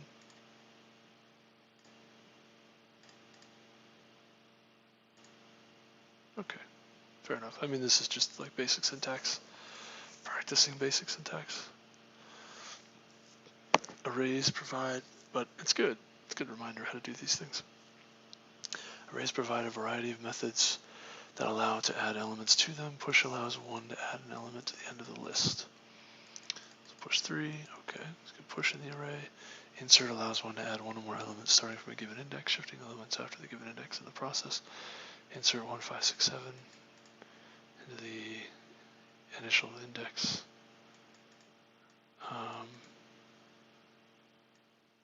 1, 5, 6, 7. Oh, that's interesting. So it's all of these other values get inserted at this index. Unshift allows one or more elements to be added at the beginning of the list. So there's shift and unshift. That's interesting. In this challenge, your task is to complete 3 functions that take in the array ARR and add an element to the end of the list, add an element to the beginning of the list, add an element after a given index position, add more than one element after a given index. Alright, well this is sort of just use each function, right? Add an element at the end of the array, and return array, so array.push element. Right, add an element to the beginning of the array, variable array, and return array. So we want to array.unshift element, right? You can also insert add an element at position index and return the array, insert index element, and add any two elements to the array at the index. Oh, okay. 1, 2. Something like this. Alright, so we got the hashes correctly, but you can also do, hash new, and then hackerrank dot store, these two, and the other one is store 200 vivms.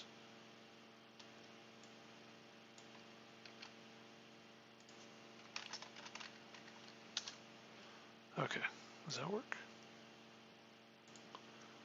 And we can go to the next one, I think.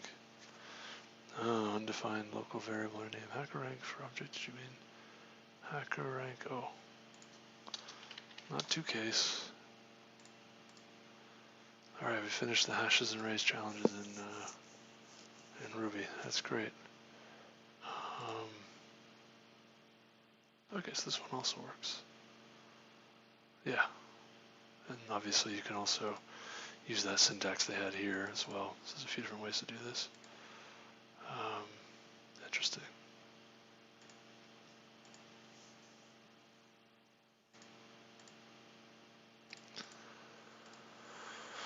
Okay, Ruby methods introduction. How are we doing on time? Okay, approaching 2 hours. Previous challenges we have been using methods, define method, and construct to abstract compound operations, perform data manipulations, and learn various concepts of the language without talking in much detail about the concept of methods themselves and how they are useful for a programmer. In this set of challenges, we'll explore the guiding principles behind methods, learn more features, and how to use them efficiently in our programs. In simpler terms, a method is a group of several expressions, blocks, so to say, that can be referred with a name, can be passed some arguments input, and are associated with one or more objects. If you have programmed before, you might notice that the description above sounds almost the same as functions in other languages. Example given Python, except the last part which talks about association with one or more objects. It might be a bit non-trivial to comprehend since classes haven't been introduced, but what it means is that these methods, even though they appear like global functions, are instead private methods of a root object class on which they are implicitly defined and invoked automatically. So when you write fine, hello world, aha, Ruby, hello world, aha, Ruby, essentially adding a private method object class, and hello world, okay. This, however, is not the focus of this challenge. Instead, it was just to show you the true object nature of Ruby, and we'll return to it again later during our challenges on classes. Oh, I didn't even realize or notice or know it. Also, I didn't realize there's a Ruby prime function. I wasn't even aware.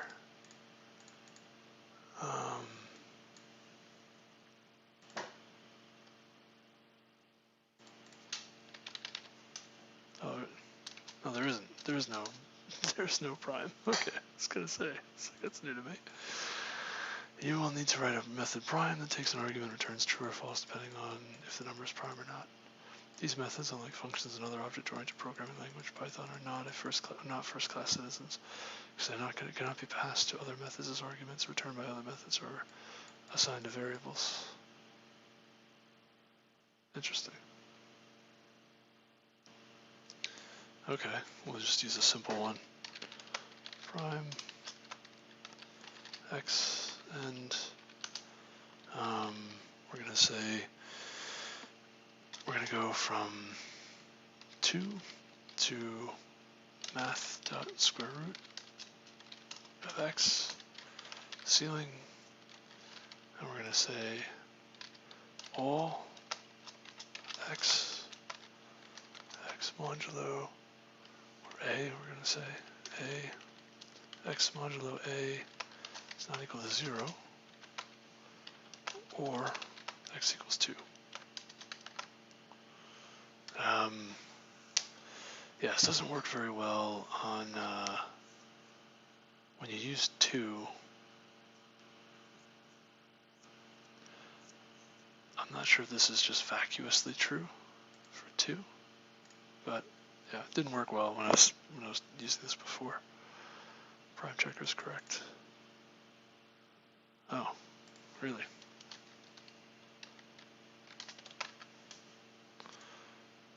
Dude, Ruby is phenomenal. It's just so terse. 1, oh, okay. Is 1 considered prime? What do we get if we call this on 1?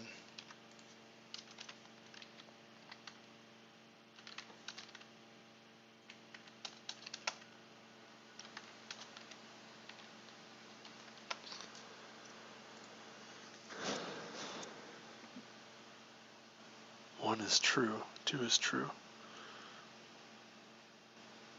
Okay.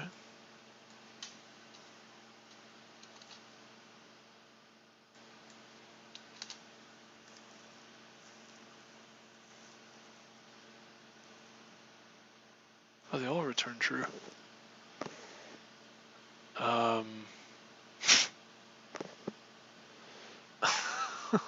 Wait, what? Uh,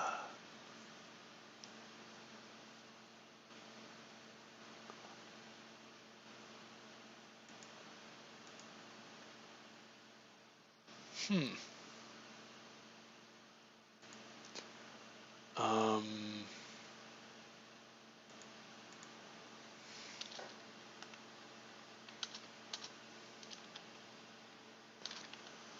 um, I'm very confused. Oh no, they don't all return true. We can do this actually. It's probably better. True for 1, false for 2, true for 7, false, true, false. Okay. So 2 should be true, but 1 should be false. Right? So if you have 1, it's true. But 2 divides 2. So that's interesting. So it doesn't work well for 2 because the square root of 2 ceiling is itself 2. So this becomes inclusive. Oh, I see the problem. I see the problem.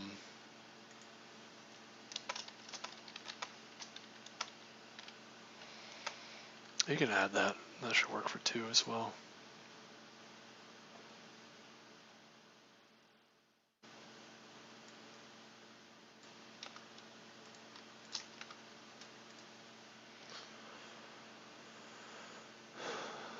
So, what?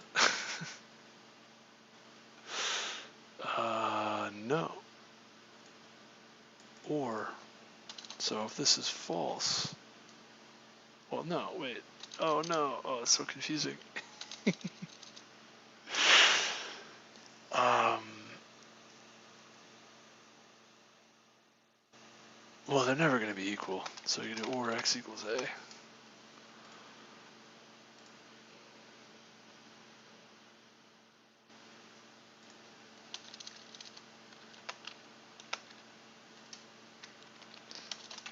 I'm actually not sure about this one now.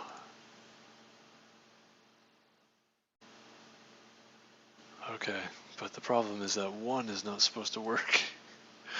But 1 is true. X is not equal to 1.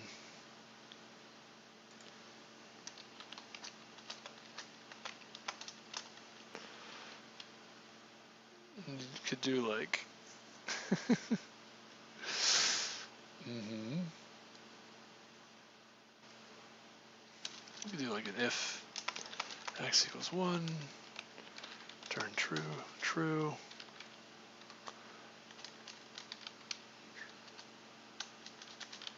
Is that how it's supposed to work?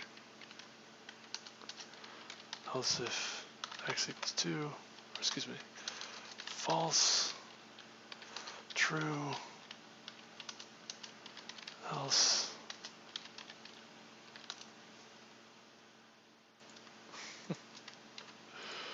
Maybe this is the right way to do it.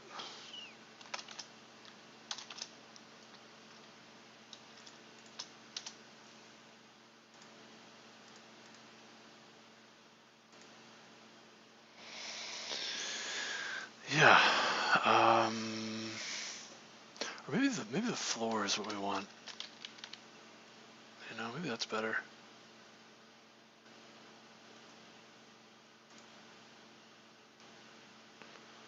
But also,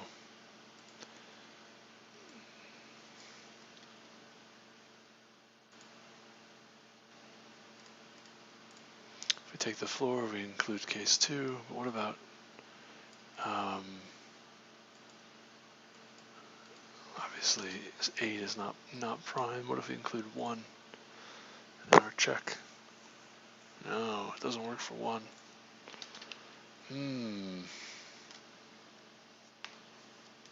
Yeah, it'll be vacuously true. Well, actually, you can include 1 because the floor of the square root of 1 is 1, and that'll return true, and so actually you'll get false for that for 1. But then it won't be right anymore because everything, the 1 divides everything. So,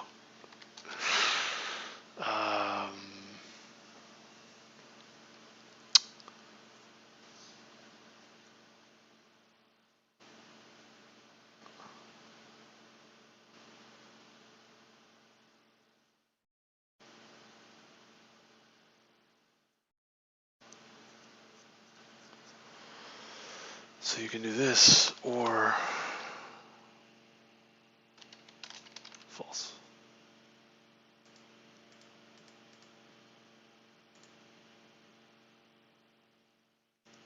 Nope.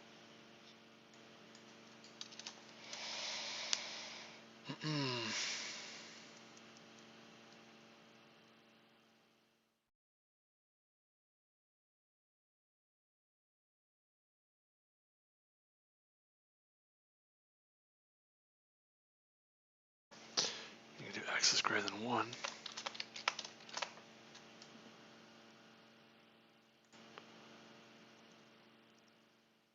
There you go. I think that's the only way I know how to do it. Let's try that. Alright, I think that's close enough. Any, all, none, and fine. Oh, I was just performing that, or something like that. Various enumerables on collections that check for validity of the objects within it. Consider the following example. Array 1 through 6. Hash map 1, 2, and 3. Turns true if the block ever returns a value other than false or nil for any element passed to it. I was just using that. So any checks any number in the array is even true. Any value in the hash object is a string of the type of the value of the hash object of the type string. The all method returns true if the block never returns false or nil for any element passed to it. So all checks if all elements of the array of the type integer.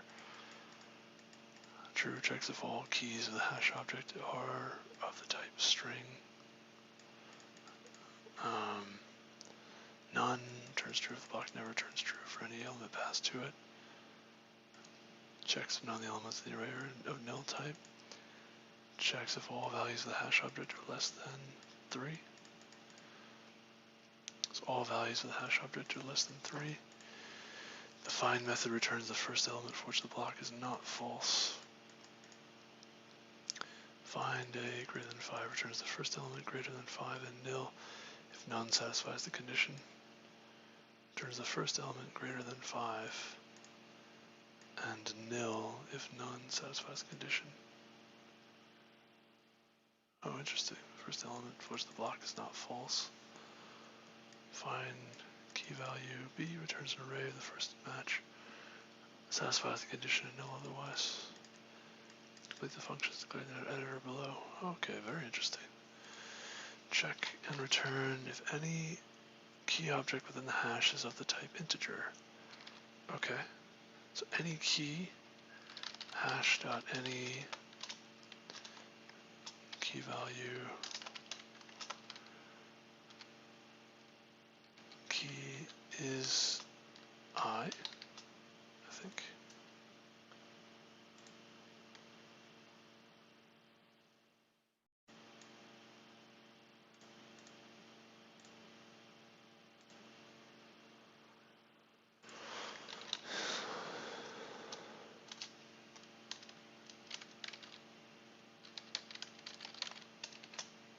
Integer.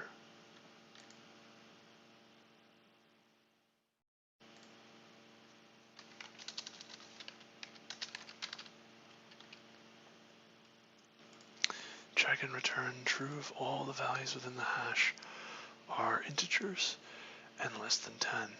So all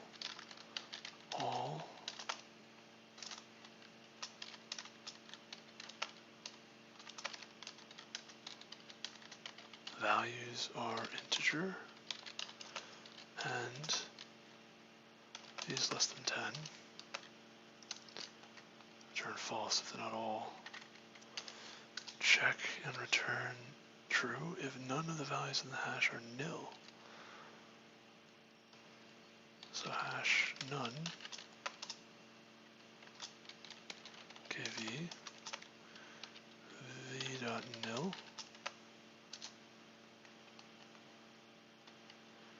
Any contains nil, return false. So none are nil.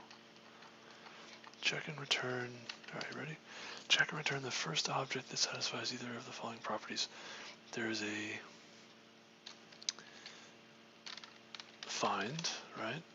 Hash.find, kv, first object that satisfies either of the following properties. Key value pair of the key and value are both integers.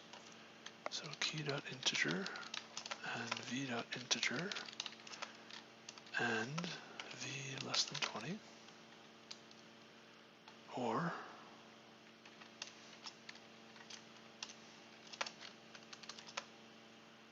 either of the following. There is a key where the key and value are both strings and the value starts with A. So we can say or, well, let's do it this way.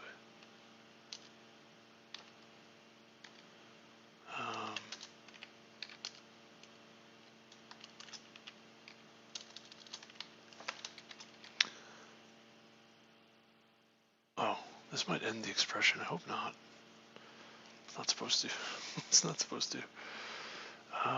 Key value pair where the key and value are both strings and the value starts with A. They're both strings. Oh yeah, string.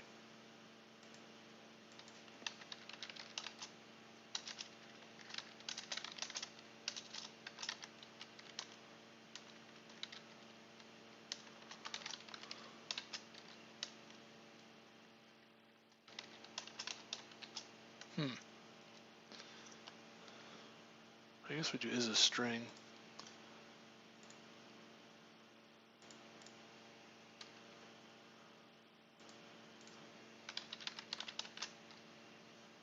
Oh, this is wrong. I think we use ISA for both of these, by the way.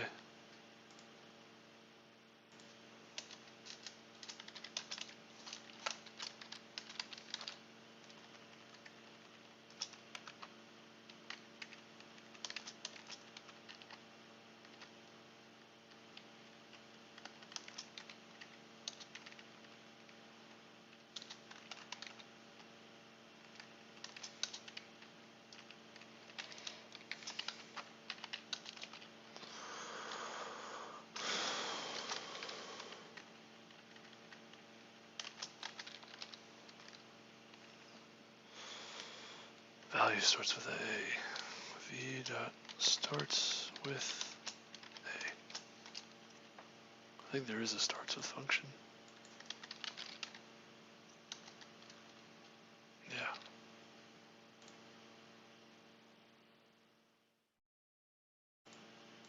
Starts start underscore with.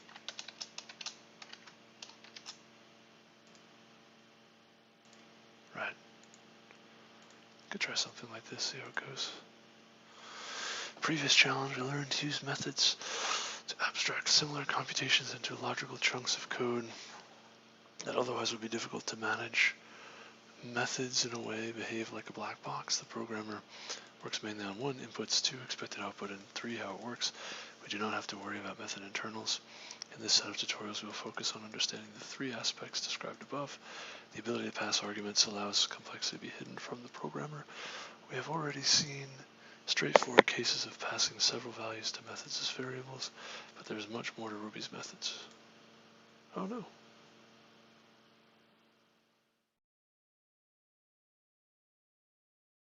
Huh.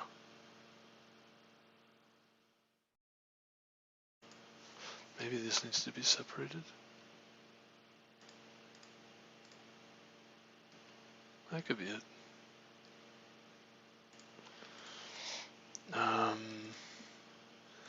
Ability to pass arguments allows complexity to be hidden from the programmer.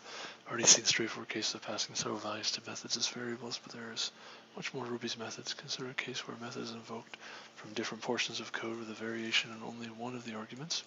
All of the arguments remain constant. In such cases, it is useful to assign default values to variables. It allows us to avoid passing a value for every argument, decreasing the chance of error. For example, prefix s length equals 1, s0 length, prefix ruby, prefix ruby r.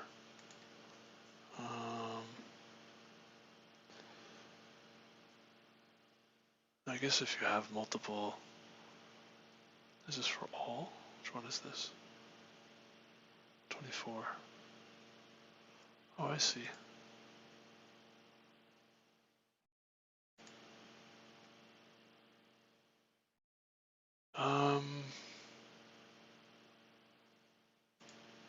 That's interesting. So these are fine, but when you get here, you run into a problem. Maybe you just need to do this, because it's on multiple lines. In this challenge, the task is to determine what the take method does. So the examples below, then implement the method. Take 1, 2, 3, 1, 2, take 1, 2, 3, 2, 3, take 1, 2, 3, 2, 3. Method can be invoked as name, or without the parentheses as name. Ladder convention can be confusing, is not recommended. What are we trying to do? Implement the method, okay. What is going on, 24 and 25? Unexpected t constant.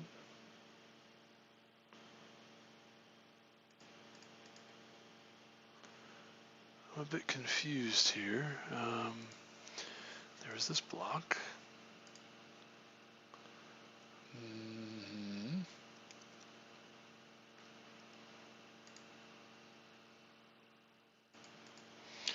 Which part is the issue?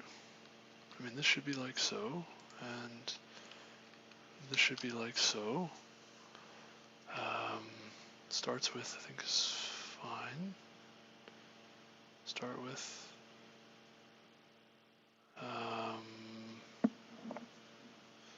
I mean, if we did this, should this change things? I'm wondering if the issue is just that we're on multiple lines. I think that is the problem. So take seems to really drop the first element or two.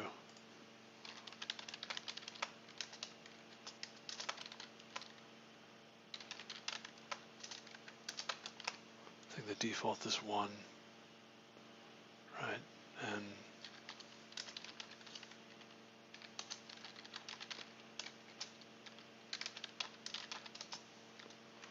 or count, we'll say. It's interesting they called it take. It's more like drop.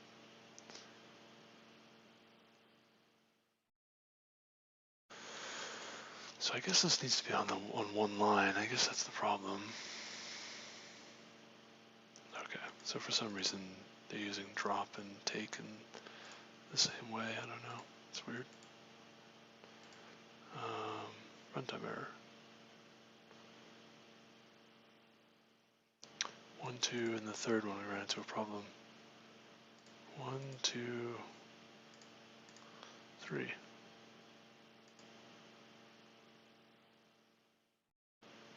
Oh. v.nil.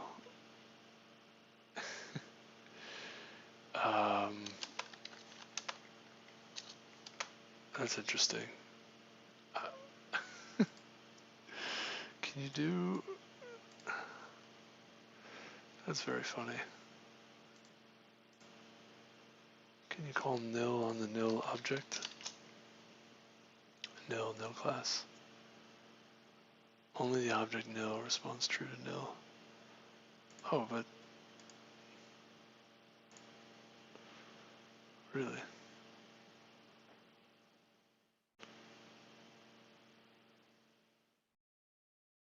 Oh, I'm sorry.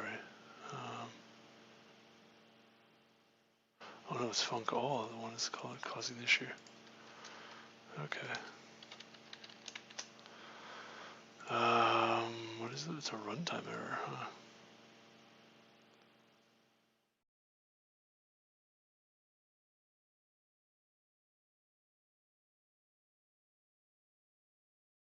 Really?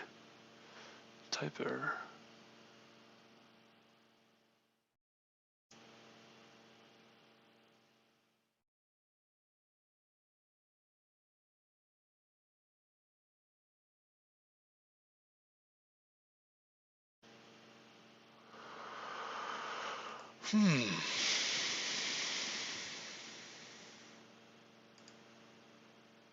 So this runs into a runtime error, huh?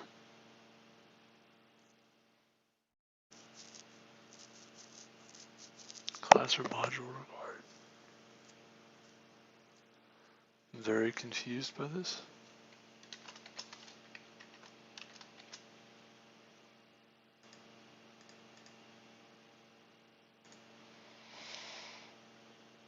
Huh. Interesting. So how come this couldn't be... Yeah, that was what I was saying before. The new line actually causes issues with this expression. Oh no, no problem. Something seems to happen though when you don't have parentheses. It's kind of unusual. In this case it's fine, but I think when you have more than one it causes issues.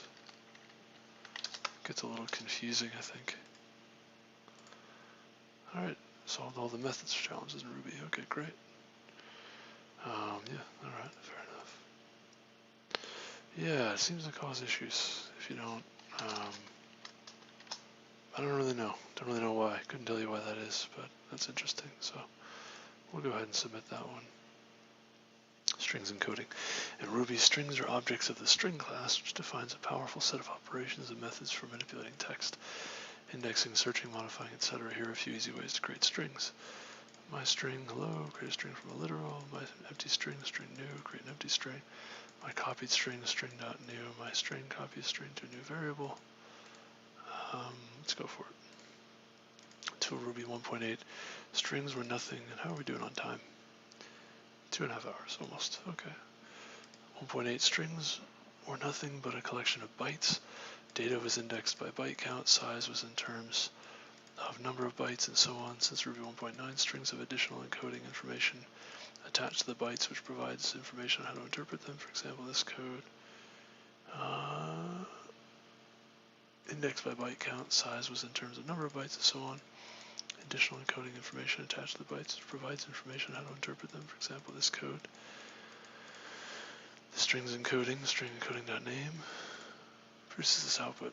Strings encoding UTF-8, string size 7, strings byte size. So like Ruby was like pretty raw. Like the strings were just bytes. Collections of bytes. It's pretty wild. The data was indexed by the byte count. Size was in terms of number of bytes. Wow. How are we doing on how are we doing in terms of how many things are left? I'm curious. I'll come back to that shortly. With this code string with love, strings encoding, string encoding dot name, string size, string byte size. Okay. You can make the following observations about the above code. String literal creates an object which has several accessible methods. The string has attached encoding information indicating it's an UTF-8 string. A string size corresponds to the number of characters we see. The umber of characters. The umber. A string's byte size corresponds to the actual space taken by the characters in memory. The heart symbol requires 3 bytes instead of 1. Oh yeah, that's interesting. 1, 2, 3, 4, 5, 6, 7, 8. I guess the byte size is 9, whereas there's actually 1, 2, 3, 4, 5, 6, 7. I see 7 characters, the size, but the byte size is 9. That's interesting. So that symbol is, I think it's a Unicode symbol, so apparently it requires 3 bytes. Although UTF-8 is the most popular and recommended encoding style for content, Ruby supports 100 other encodings. Try puts encoding list for the full list. With this in mind, we should learn how to convert between different encodings. 100. Whoa. Whoa. In this challenge, we practice setting the encoding information for some string of text. See, I'm like whispering loudly. Practice setting the encoding information for some string of text using Ruby's encoding methods. Write a function named transcode, which takes ISO 88591 encoded string as a parameter and converts it to an UTF-8 encoded string and returns the result. Our hidden code checker will call your function, passing this as an encoded string as an argument. Your function must be named transcode. Your function must return UTF-8 encoded string.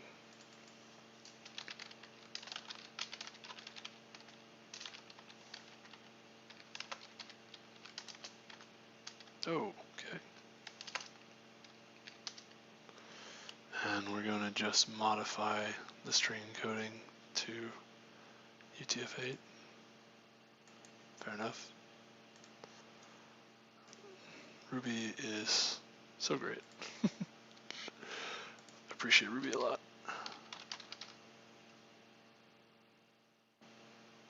Really, it's just the string encoding, right? Oh, actually, should be looking for methods. Should be looking at the string class. Encode. First form returns a copy of string transcoded to encoding. Second form returns a copy of string transcoded. So the question is, oh, okay. Yeah.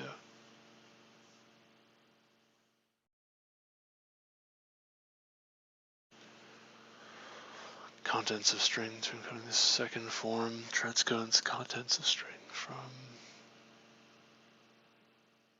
We're going to use the exclamation point.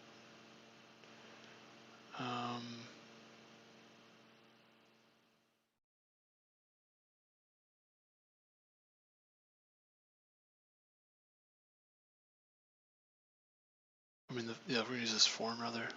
Sorry, not second form, we're going to use the exclamation point. But the question is, what are the different encodings? How do we get encoding?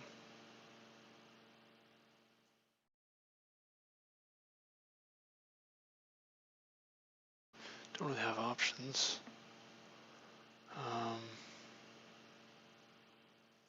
Maybe just encoding.list is what we want to do.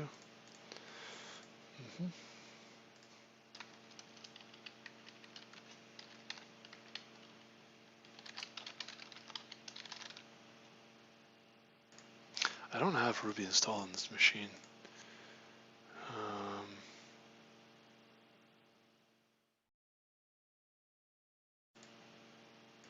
Oh. Yeah, I don't have Ruby installed on this machine. Okay. So these are encoding objects. How do I create a new encoding object is the question. But what I want to do is just set the encoding.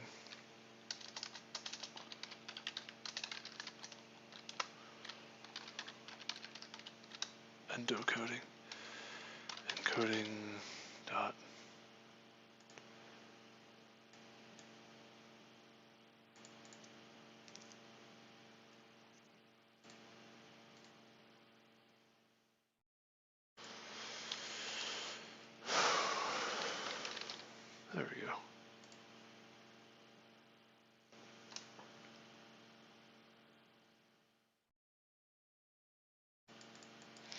script encoding, locale encoding, file system encoding, external encoding, internal encoding, IO encoding example. It's all kinds of encoding. Class methods. How do I create a new one? Changing encoding. Two different ways. Set the encoding of the string to a new encoding without changing internal byte representation of the string with force encoding. Remove the correct encoding of the string. So you can do encoding UTF-8. So it's just double colons and some string, not string, but yeah, some characters that tell you, that specify what the encoding ought to be, or yeah, the name of the encoding. I think that's it.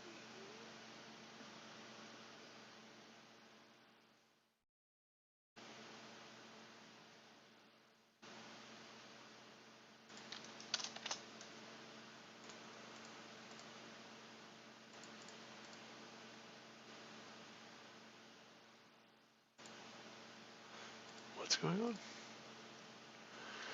Undefined method encoding or encode. Really?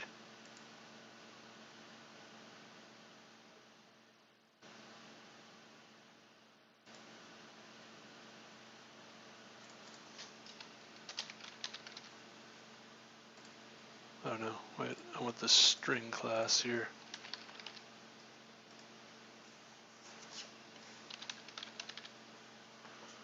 Oh yeah, okay, there's what I wanted. Thank you. Thank you, compiler. Output strings do not match. Oh no.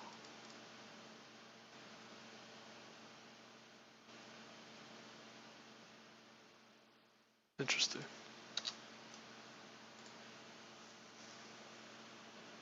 Oh, whoa. What? I'm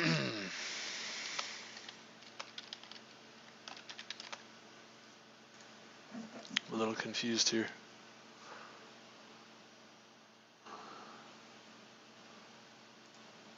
Oh.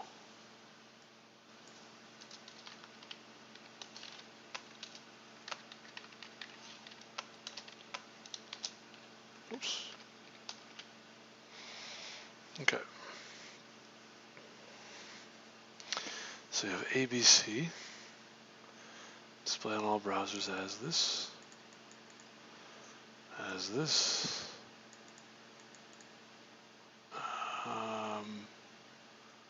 So you have two S and S encode.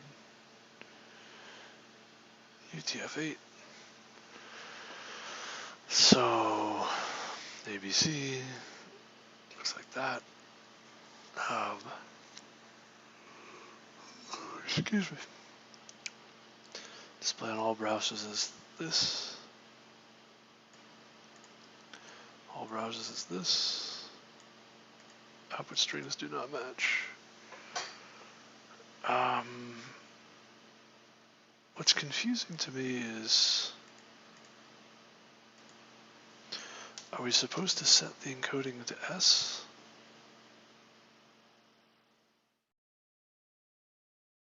That doesn't seem to matter, right? If we return this.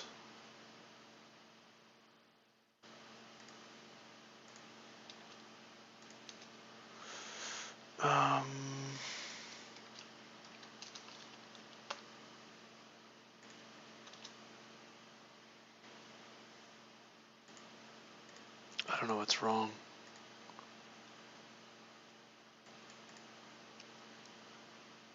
Yeah, so it does return the string with the new encoding. But what's the issue?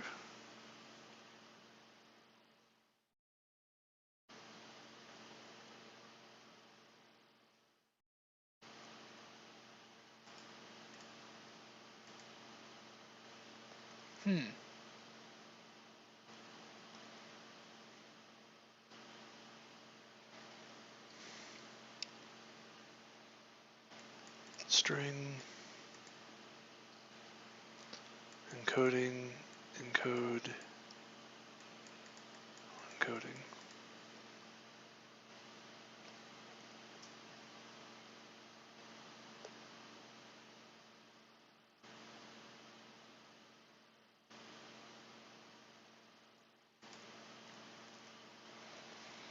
Okay.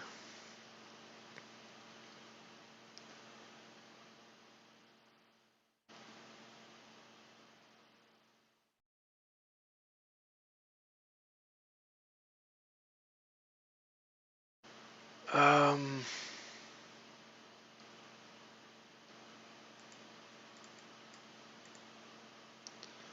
guess my question is, what did I do wrong?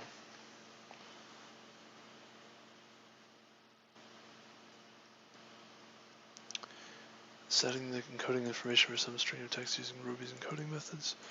Write a function named transcode, which takes ISO 88591 encoded string as a parameter.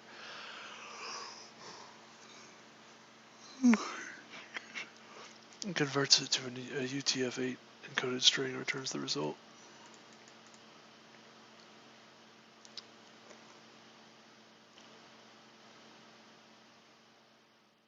Huh. I don't know.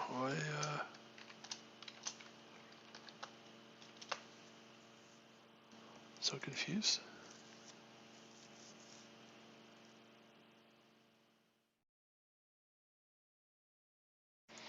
What if you just... the output strings don't match?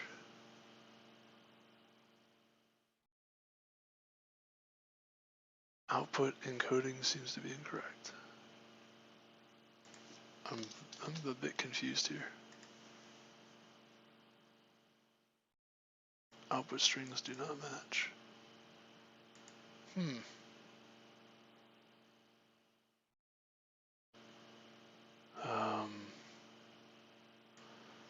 What is it supposed to be?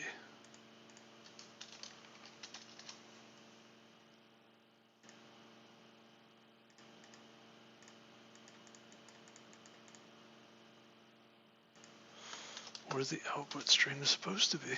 I don't get it. Also, alright, so we're at 2.5 hours now. Something's going on with that, I don't know. How many more questions we have, I'm wondering.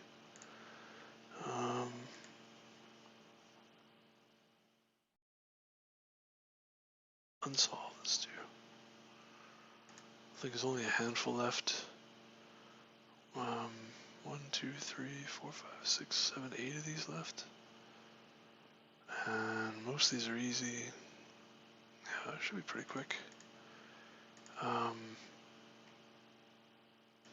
the problem seems to be, should be able to do this in like half an hour, but the problem seems to be I don't know what the answer to this question is. Transcode. How about UTF-7?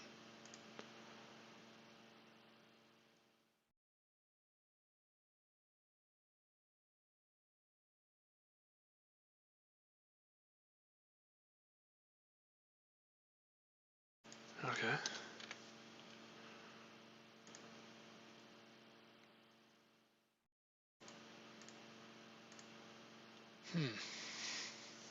Turns a copy of the string transcoded to this encoding.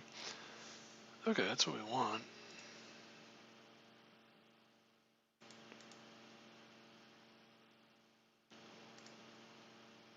I'm very confused.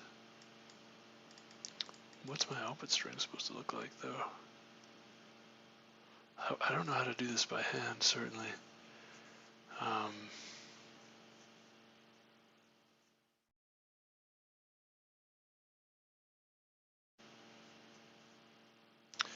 Converts it to a UTF-8 encoded string and returns the result.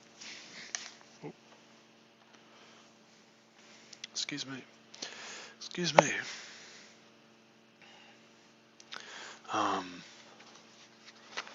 I probably should use a napkin to pick that up.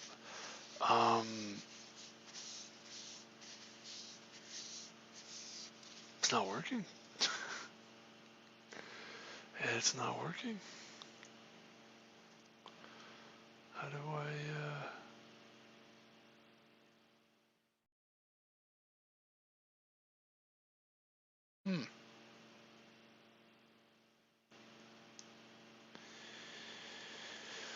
well,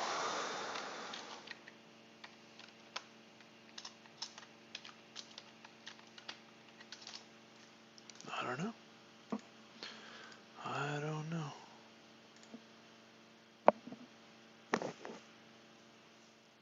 It's, hmm.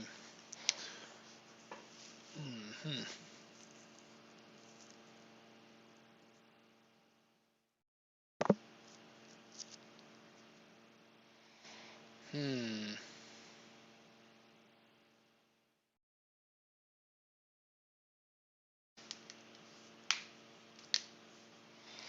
This doesn't quite look right, this part.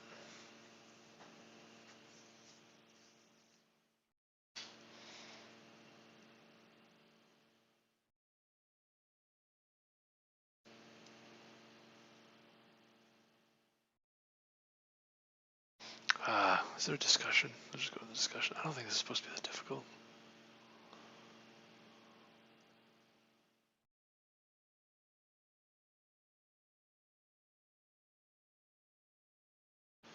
Need to do this wrong to succeed, and people have known for months that the comment is wrong. And the question is bugs. Why hasn't it been taken down? And check every comment in this discussion. Yeah. Why I must use force encoding. And is not correct. Bug in the way they test it. It's left out of the output. Question does state that they want the original string to be changed. Encode doesn't change the original. Tried encode, which does, but that didn't pass the test either. Exercise is wrong. Force encoding forces the encoding of the string without changing the internal byte representation of the string. Encode changes the encoding and the internal byte representation. The exercise asks for a transcode string. But force encoding isn't a transcode method, but encode actually is a transcode method. Okay. I was gonna say, like, I have to just sit and guess on what it might be. Yeah, there's a few times I've run into this, where the questions are just wrong.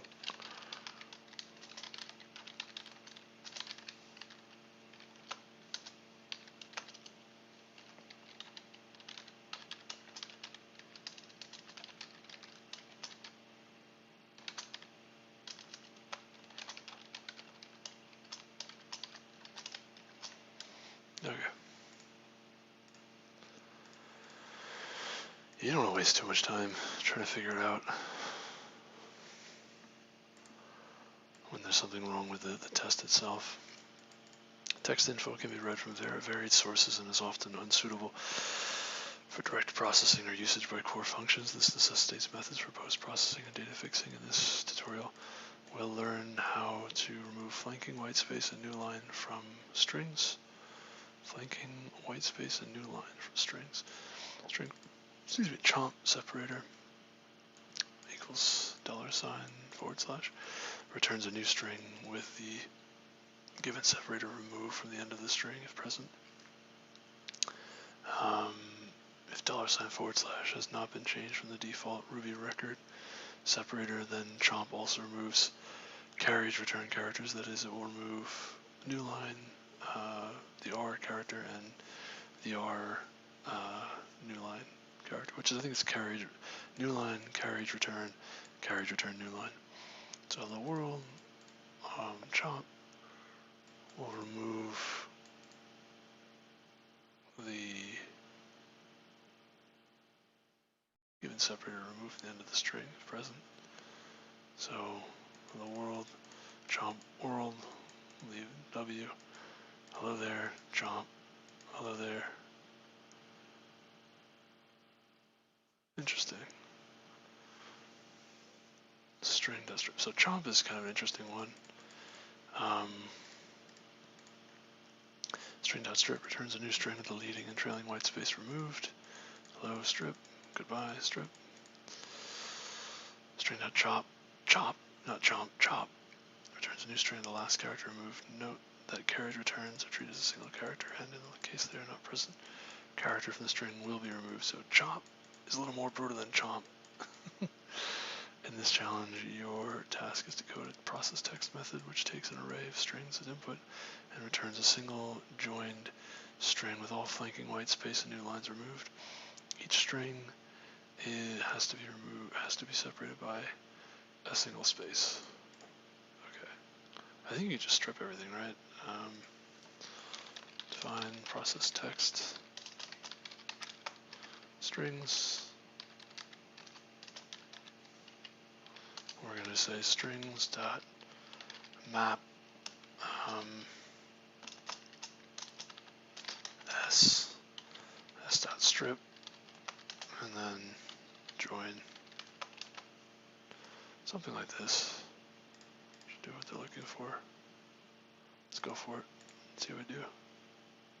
Did we already do this one? We did. Okay, Ruby strings indexing. Nice. When you index a string, you extract or alter the portions. This is perhaps the most important operation you want to perform on strings. The string class provides a convenient array-like square bracket operator, which allows you to extract portions of the string as well as altering the content when used on the left side of an assignment. When you index a string, you extract or alter the portions. Interesting. This is perhaps the most important operation you want to perform on strings. The string class provides a convenient array-like square bracket operator, which allows you to extract portions of the string as well as altering the content when used on the left side of an assignment. Consider the following examples. Oh, this is very interesting. First character from the end of the string, string size -1, same thing. First character at the end of the string, string -2, second last, first character more often, and you can actually modify the string by extract or alter the portions. Okay, yeah, so you could slice the array, but you could also assign to the slices of the array, which is very interesting. You want to extract specific portions of the string rather than individual characters. To do this, use comma-separated operands between the square brackets. First operand specifies an index, which may be negative, and the second specifies the length, which must be non-negative. Well, there's another way of slicing, but you can slice arrays and strings and different. I think you can slice enumerables too. I don't actually know necessarily. I know you can slice them somewhat. Don't exactly know how though. Let's consider the example below. 04, hello, string 63, WOR, -1, 1 character starting from the end of the string. Same examples above can be used for assignment, deletion of characters. We can insert characters by giving a non-empty assignment, or delete characters in the range by giving an empty assignment. So you can assign these characters too, right? Consider the example below. So string hello, string size 0. So this is the end. 0 equals world. So we're going to append world append by assigning at the end of the string. String will be hello world. Insert a comma after the 5th position, which is 1, 2, 3, 0, 1, 2, 3, 4. So hello, comma world, and then delete 6 characters starting from index 5. So this would be hello, comma world, and then this is just hello, deleting those 6 characters, and then string 5, 1. Replace the string starting index 5 and of length 1 with the given string. Whoa. Okay. Goes back to hello world. Okay. Wait, there's more. Ruby also allows you to index strings using a range or reg expression object as well. We'll discuss these methods in the future. Yeah, I was going to say the range. It makes sense. I don't know what the reg expression object though is going to be, but the range makes sense to me. This challenger task is to encode serial average method, which is described below. It takes string interpolation to insert Ruby code within a string. Whatever that means exactly.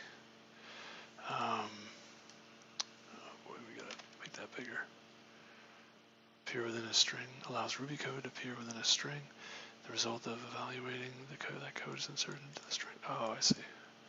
So you can, that's string interpolation. Alright, understood. Expression can be just about any Ruby code. Ruby is pretty smart about handling string delimiters that appear in the code. Generally does what you want it to do. The code will have the same side effects as it would outside the string, including any errors. Meaning of life is 1 divided by 0, divided by 0, 0 division error. So actually string interpolation with Ruby is like, you can, oh man, so if you use Ruby on Rails, you can do some pretty wild stuff. If you have data entry elements, you can actually use string interpolation to do some interesting things. In this challenge, your task is to code a serial average method, which is described below. It takes a fixed width string in format SSS XX YY SSS. There's a 3-digit serial number XX.XX and XYY.YY are 2-digit numbers, including up to 2 decimal place digits. Okay, so you have fixed width string in this format.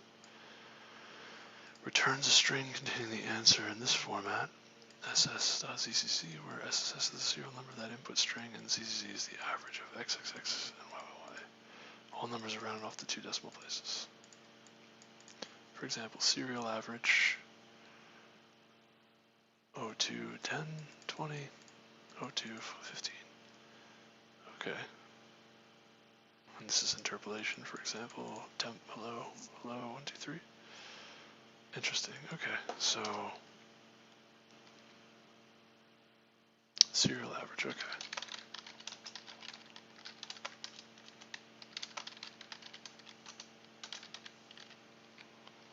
We can just say S, and we're gonna say we can split on the dashes and get parse floats. S dot split. Can actually say XYZ, and then the Y's we want, close this, we want like parse double float,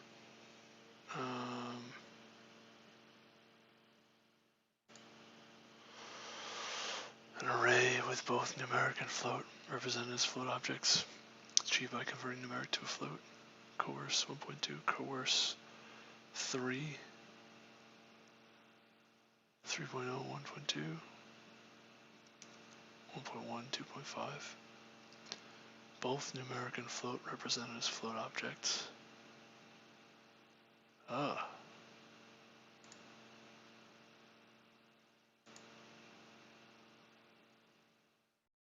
Ruby associated new. Oh, this is written in C, I think, Ruby, right? Ruby sits on top of C code. It's very slow, though. How do we... Oh, yeah, you do string to F. That's what you want. So if you go to... Float is already float, but if you go to string, or if you go to string, you can 2F.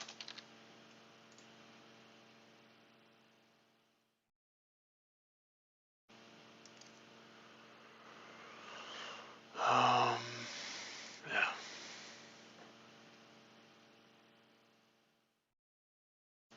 So we can make it a floating point number.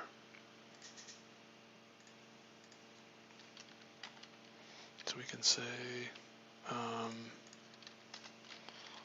average is y to f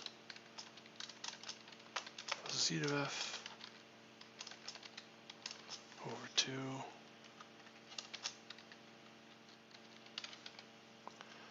and then we want to return x concatenated with this character and this average, and we want to format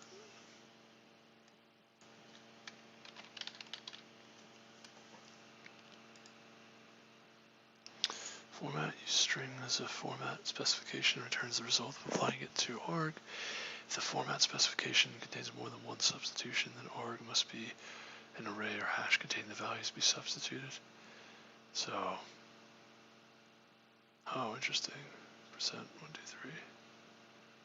Format string percent. Okay. Argument. So we're actually going to take percent x and average, and we're going to take percent x is an integer,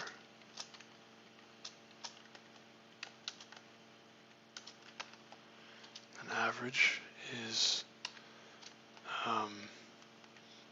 yeah, I guess another integer, and we're going to have these separated by a dash, and this is going to be padded. It's going to have 2 decimal places. No padding.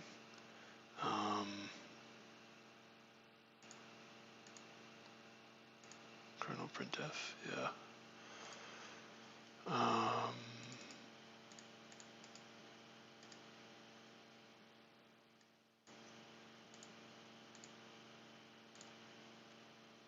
Kernel, or just printf.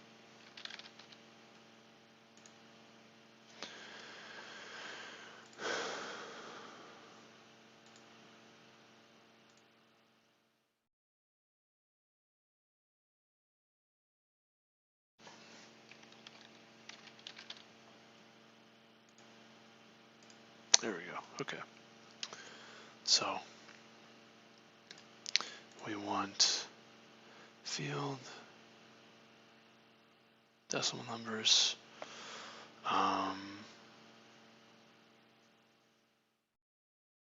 we want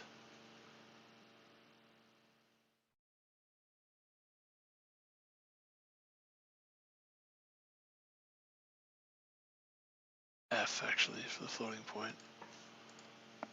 Not D, but F. But we also want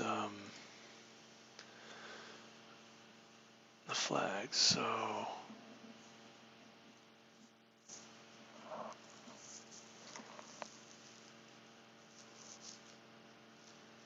leave a space to start non-negative numbers. We want leading plus sign, left justify the result. 0, pad with zeros, not space. Next argument, but we want to know the precision, right? Prefix, space flag, prefix, decimal point. E forced to show the decimal point. Okay. So we'll do E. Oh no, we don't want to exponentiate. No. F. 0.0F. I think we do 0.2 pound for F. Forced to show the decimal point. Oh, I see. Pound. Yeah, we want pound. No, we want 0.2, I think. I don't know what the point is there. There's a 0.0 there. 0.0 rather. Stripping lowest zeros forces to show the decimal point. Pound for G and G's. I don't know what G is. What does G do?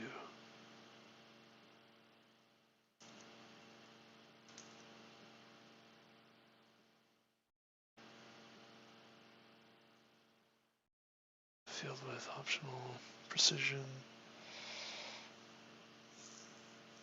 minimum D, O, X, and B, 20.8 D, looks like 8, and I don't know what the 20 means.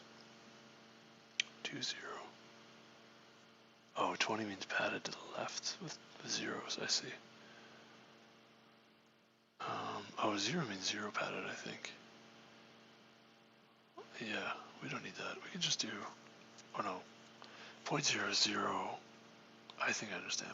Okay, that's all right. We can go learn that another time. We don't really care that much.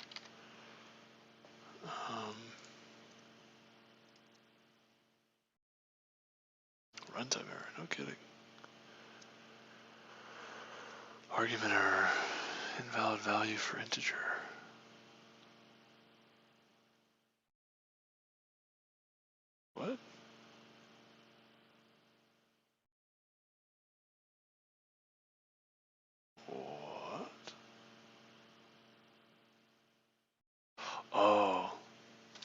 That's not an integer.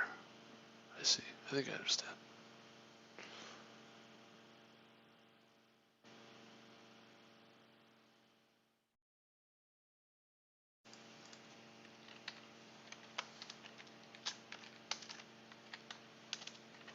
What is this? What is going on? Output. Okay, so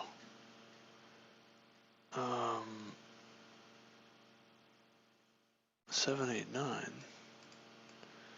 0. What is going on here? What? What? Wait, what?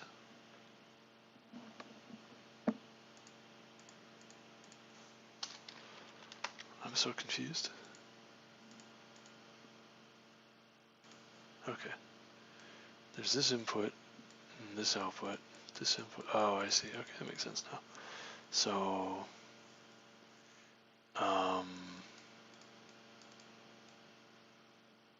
what happened here?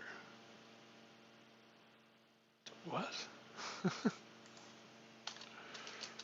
What's going on?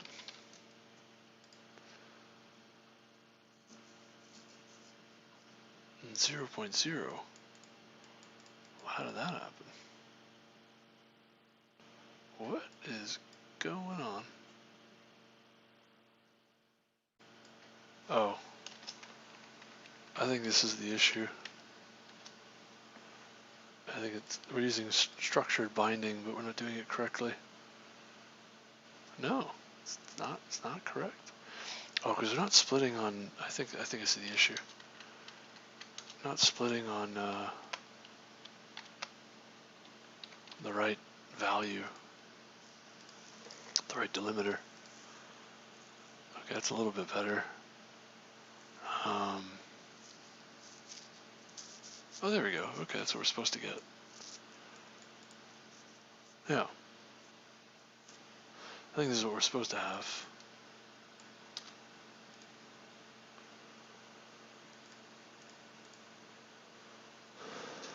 Or not. What's wrong?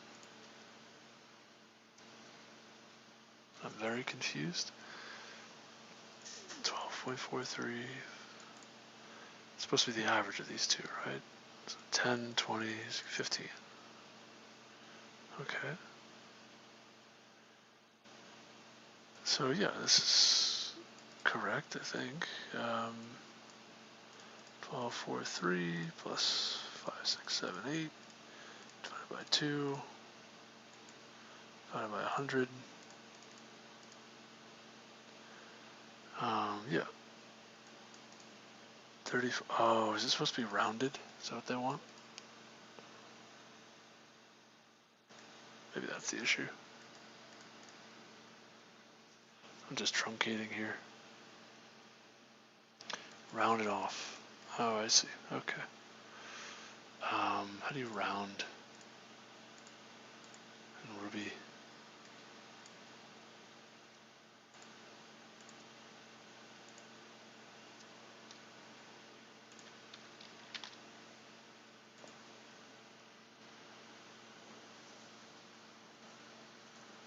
N digits. So round 2.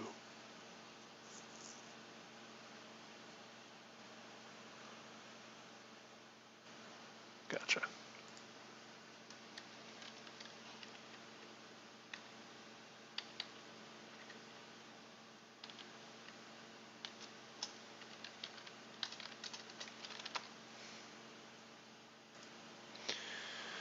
Okay. I think this needs to be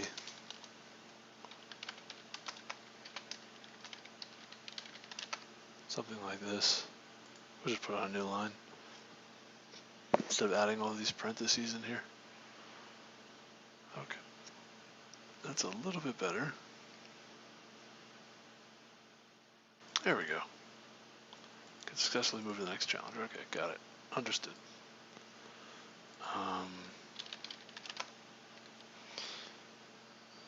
Yeah, we can do I think we can do this.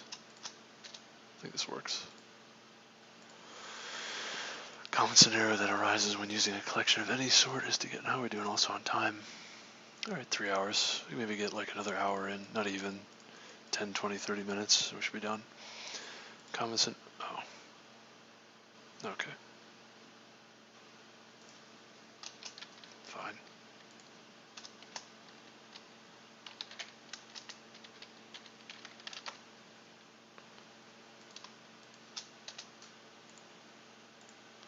Yeah, you get weird errors. In some places you can add parentheses, in some places you can remove them. Some places you need them, and some places you can remove them. Common scenario that arises when using a collection of any sort is to perform a single type of operation with all the elements and collect the result. For example, a sum array function might wish to add all the elements passed as the array and return the result. A generalized abstraction of same functionality is provided in Ruby in the name of reduce. Inject is an alias. That is, these methods iterate over a collection and accumulate the value of an operation on elements in a base value using an operator and return that base value in the end. Let's take an example for better understanding. 5 to 10 dot inject 1 product times n 151200. So it looks like inject and reduce are the same. In the above example, we have the following elements: a base value 1 and a numeral 5 to 10 inclusive, and a block with expressions instructing how to add the calculated value to the base value, i.e. multiply the array element to product where product is initialized with the base value. Multiply the array element to product where product is initialized with base value.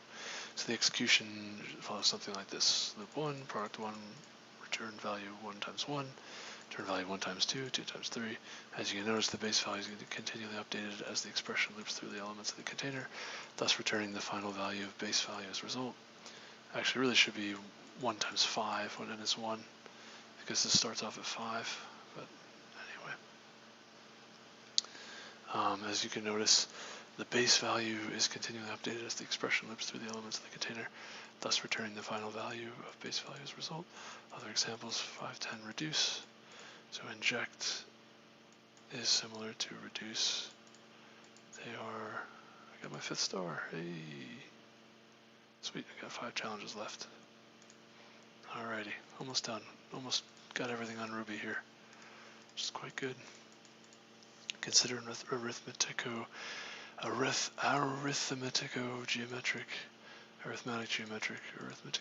geometric sequence where the nth term of the sequence is denoted by tc sub n equals n squared plus 1, n greater than or equal to 0.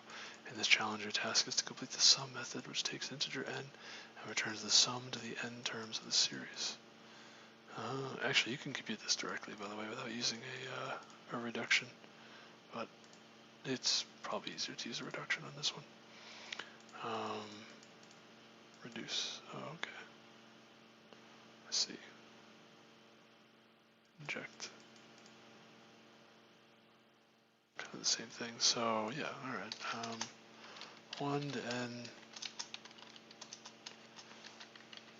You can reduce. You can also just perform a map and use times x plus 1 and then sum.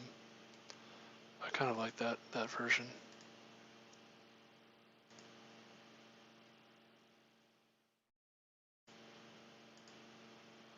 I think you need to have a space if you don't. That actually might be why we saw spaces in the Java code earlier. Yeah, someone who's, that makes a lot of sense. There was, you're gonna start hearing charging for some time here. I get it now. So, it's super interesting. So because this Hackerrank was built on Ruby on Rails, some of the Java examples from some of the developers, they actually used like Ruby-like syntax where there was extra spaces kind of in the middle of nowhere. And I was wondering why, and I think the reason is because they were Ruby developers, so they add these extra spaces to avoid syntax errors. Oh, that's so funny. 4 and 33. Oh, why are we doing that? That's why. That's why. So they were avoiding, they just had these extra, yeah, okay. Let's go for it. Yes, they had these extra things going on because they're Ruby developers, these extra spaces that you wouldn't normally expect. Alright, got a couple more here. Our encoding tutorial. We learned about the different ways Ruby 1.8 and Ruby 1.9 higher versions represent strings internally. Major difference is a wide range of encoding, non-ASCII support. In the later versions, this change, however, also overhauls the ways strings were iterated between the two versions. In Ruby 1.8, there is a single each method, member enumerable, which allowed it to iterate over lines of data. While it might seem like a logical option to have, how would one go about iterating on each byte or each character? Turns out that it was not so clean and people had to resort to tricks. For some of these functionalities with Ruby 1.9, each was removed from the string class and is no longer an enumerable. Instead, we have more explicit choices based on what we need to iterate. Bytes, characters, lines, or code points. Each byte, each character, each code point, each line. Sequentially through the individual bytes that comprise the string, iterates the characters and is more efficient than the operator or character indexing is more efficient than the what is that called? More efficient than the opening and closing brackets operator. Let's just call that, yeah, the bracket operator or character indexing. Each code point iterates over the ordinal values of characters in the string. Each code point iterates over the ordinal values of characters in the string. Oh, that's interesting. Oh, I should have been doing that before. There was some, yeah, okay, it's interesting. Each line iterates the lines. For example, money, each byte, first character represented as bytes, prints each one. Money, each character, prints each character. Oh, I see. So I should have used code point before, actually, when I was writing code to tinker with the characters. Without a doubt, Ruby 1.9 makes iteration easier to understand and implement, hence we'll stick with Ruby 1.9 and later versions for current other challenges, unless otherwise stated.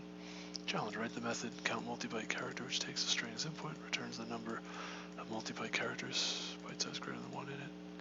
Count multi-byte character, for example. I think this is just byte size.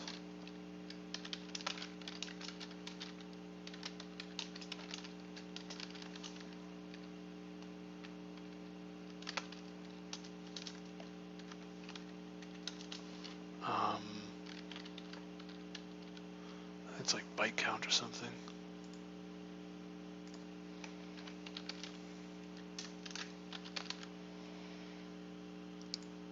Yeah, byte size.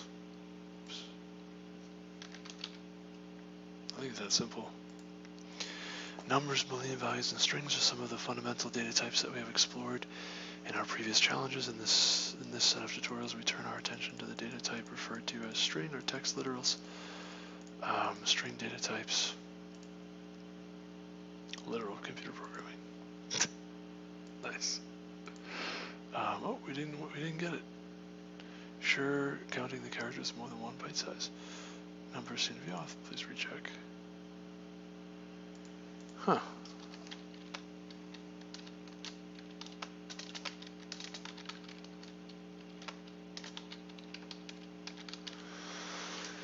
Interesting. String data types are a sequence of characters, each of which occupies 1 byte of memory. Technically, string data types are a sequence of characters, each of which occupies 1 byte of memory. Technically, you could represent the string Using an array or some collection of characters similar to that of classic languages like C, any character outside the ASCII encoding set is restricted in C. How do we represent characters outside this range? Before answering this question, let's learn about the different ways to represent strings, what they mean, and their use cases. Ruby provides 3 ways of including string literals into your source code. 1. Single quoted strings. The easiest way of adding text is by surrounding it with single quote apostrophe symbols. However, characters like an apostrophe and a backslash within the string need to be escaped if they are present. Hello, programmer. How's it going? Single quoted strings. Okay.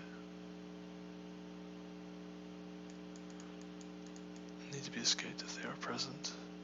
Single characters like apostrophe, backslash.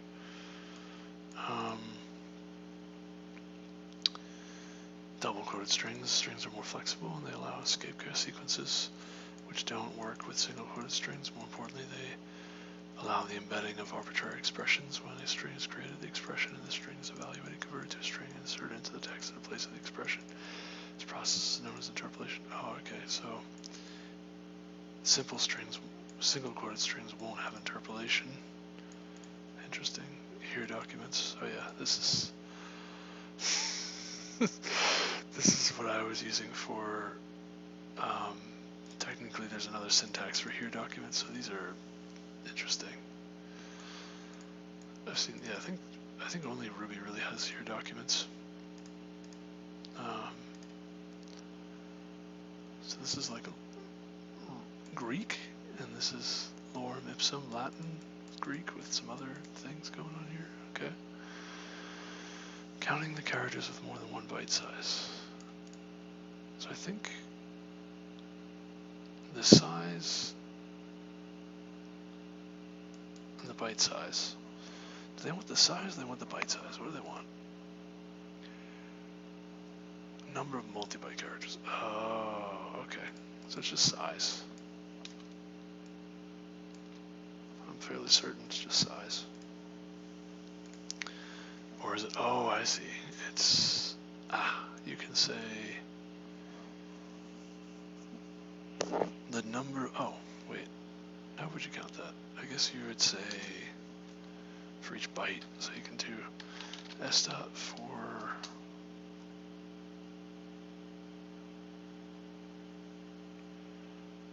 first character represented by 2 bytes.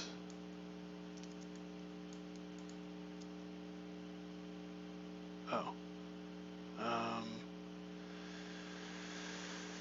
Yeah, I guess you could do s dot each character. Something like this. You can do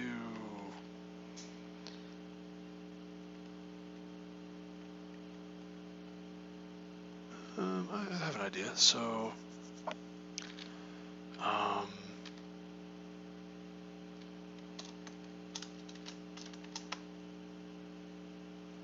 well, you can have characters, maybe map, and say x dot byte size is greater than 1, and then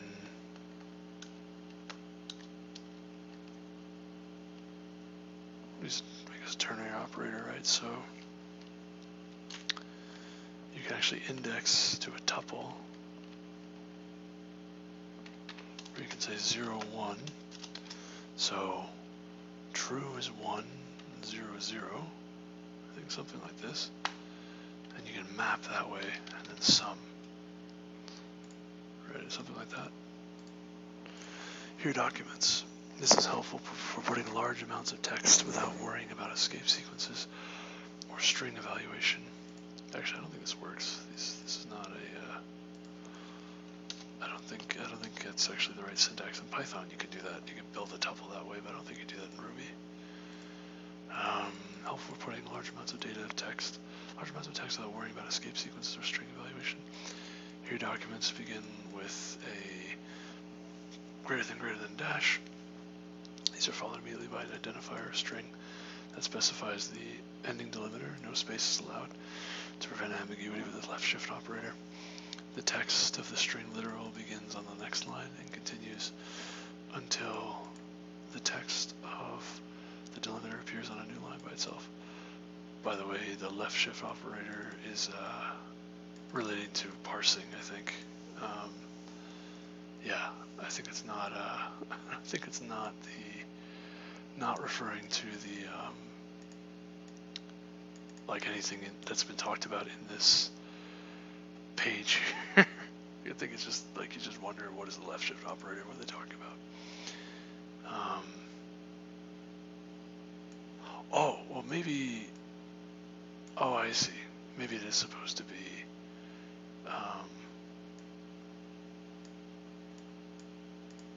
Actually, I don't know. Yeah, I don't know. Maybe it is supposed to be the. Okay, we're actually gonna learn what that's referring to right now. So I like the Ruby docs seem pretty good. Nope. Nope. Yeah, I don't know what they're referring to with the left shift operator here. Anyway, okay. Oh, we may need to come back to this. Yeah. Map. No implicit conversion of true into integer. Oh, okay. I didn't realize that. Okay, so you can convert to an int, I think, or you can say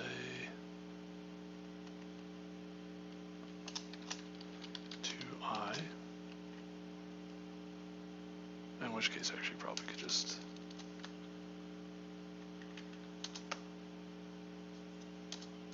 Does that work?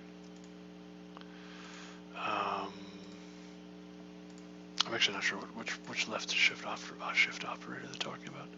Let's see if we can find it though. We'll try again. Syntax, and we're looking for arithmetic.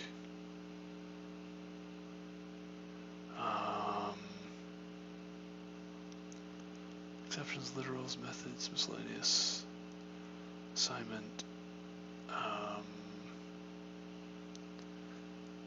How about literals? Yeah, let's try literals. Let's do that. Where are literals? There you go.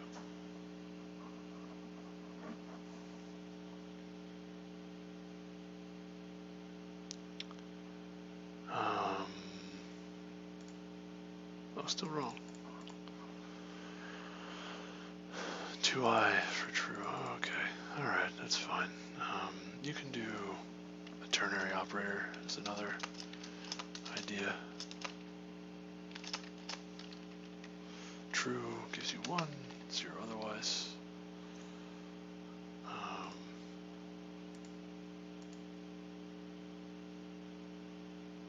You can actually do a filter, that's better. In this case, let's have a ternary operator.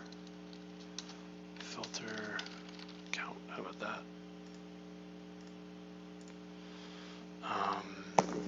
It's also character literal notation, representation. Here are documents. Oh yeah, we're just looking at this. Oh, that's why there's gotta be no spaces, because you need, right, it would make things confusing. May indent if you place ending identifier, okay. Ah, I see.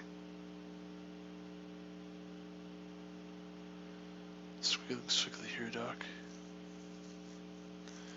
As well as indented, you can have an indented content too with a squiggly, okay. And then interpolation and escaped characters. May disable it by escaping and escaping by, may disable these escaping interpolation by surrounding the opening identifier with single quotes. Okay. Neat. Identifier may also be surrounded with double quotes or with backticks. Surrounded by backticks. Here doc behaves like a kernel backtick. Oh, okay.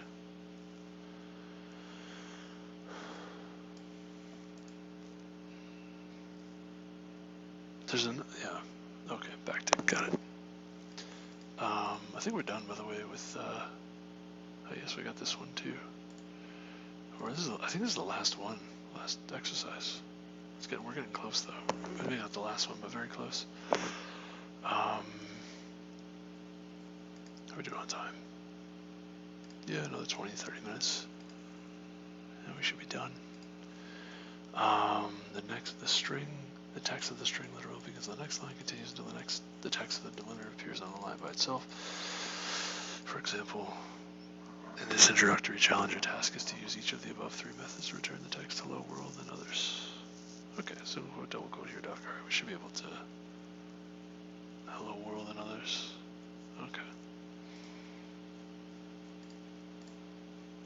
Yeah, we don't need to ponder the multi-byte question anymore, the multi-character, the multi-byte question anymore. Method on a here doc, place it after the after the opening identifier. Oh, that's interesting. You may open multiple here docs on the same line. This can be difficult to read. Oh no. Content for here doc 1, content for here doc 2. Okay, oh yeah, symbols. Yeah, this is symbols represents the name inside the Ruby interpreter. Symbol for more details on what symbols are and when Ruby creates them internally. Symbols by interpolation, arrays created using the objects between and opening and closing brackets. Hashes open you can make between opening and closing curly braces. Ranges, internal values, regular expressions, procs, percent strings, these are formatted strings. Oh, you can create a string, okay. Create other types of objects. As with strings, uppercase letter allows interpolation and escape characters, while lowercase letter disables them. Types of percent strings in Ruby, array of symbols, string, regular expression, symbol, array of strings. Backtick, the two array forms of percent string if you wish. To include a space in one of the array entries, you may escape it with a backslash character. Oh, okay, so you can actually create 101. Oh, okay, so you can actually create arrays of strings, symbols. You can use this percent string to create things as well. That's really interesting.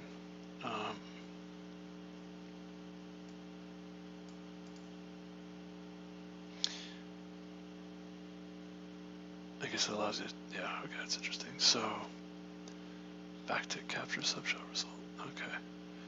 I want to, oh, so I guess the backticks are basically like calling a subroutine in the shell. Kernel backtick, we should look at what that does. I'm looking for like numbers and arithmetic. Let's go for like integer. And then let's also, so it's kind of interesting. This didn't come up, but an integer did. And the other one we're looking for is the backtick. These two. So yeah, okay, so the left shift, you're right. Or what they were describing is correct. How many are left? 3 left. So this 1, 2, and then 1 more after this. The here doc would get confused with these, and then kernel returns the standard output of running command and subshell. The built-in syntax uses this method, sets % question mark to the process status.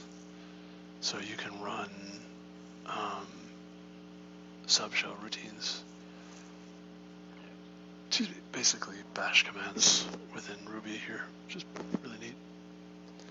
Using backticks, and you can write a here doc to do that as well. Alright, so here, single quote, and here docs.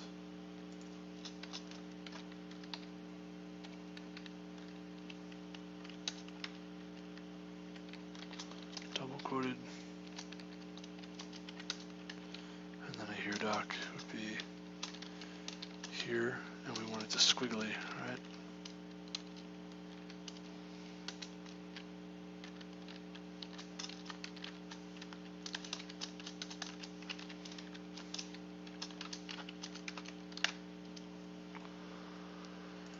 let's go for it.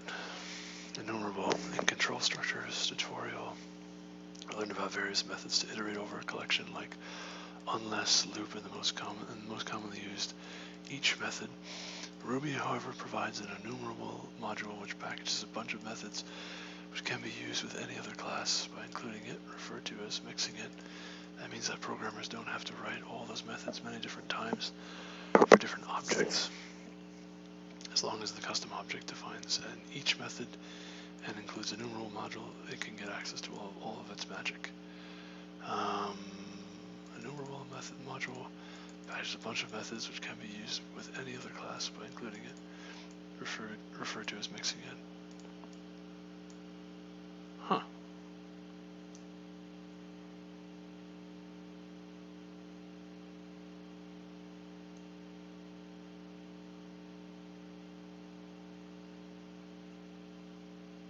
That's interesting. Can be used with any other class by including it. Oh, I see. As long as the custom object defines an each method and includes an enumerable module, it can get access to all of its magic. Oh, I see. Okay, so as long as you include the enumerable module and you provide an each method for your function, your object, then basically making it an enumerable object, then you can run all these different functions on it. That's awesome. I mean, that's not awesome. That's good. It's challenge. You have been provided with a custom object called colors that defines its own each method. You need to iterate over the items and return an array containing the values. Colors. Okay. Items and return an array containing the values. So what are we doing? I'm a little confused here. Oh yeah, I remember looking at this problem years ago and getting stuck on it and being really frustrated. Yeah, I was really annoyed by this whole, like, trying to learn Ruby through Hackerrank. I think I gave up. I don't remember what happened, but I ended up not being very successful with trying to learn through Ruby. Can't find here, doc. Oh, can I use it? No. Must return an array. Okay, so object colors defines its own each method. I don't know. What do we do? Colors dot each x, print x maybe. I think when I was younger, I didn't think to print the objects that I was working on. Solved all the strings challenges. Hey, sweet. Alright, what's the next one we haven't solved yet? Okay. Your output, red, green, blue. Oh. Alright. What do they want us to do? They want us to... So we can just...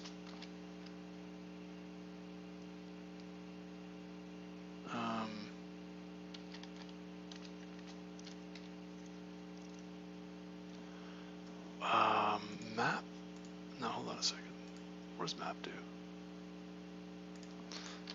Map. So there's each, and then there's map.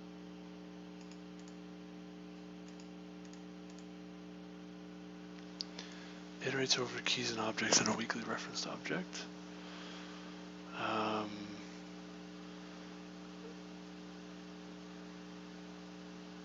Interesting.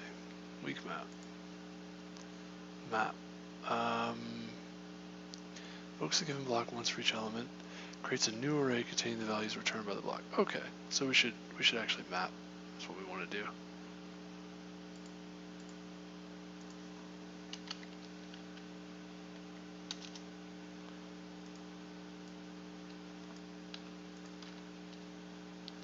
I don't really know.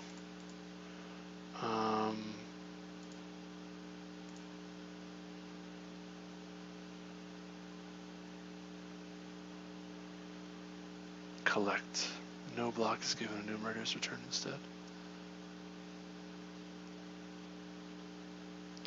Can we just collect? Wrong answer. Correct. Okay.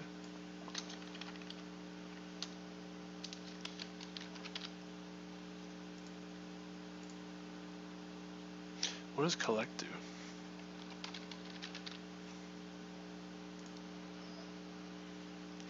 The results of running block once for every element in need of no blocks enumerators in turn instead.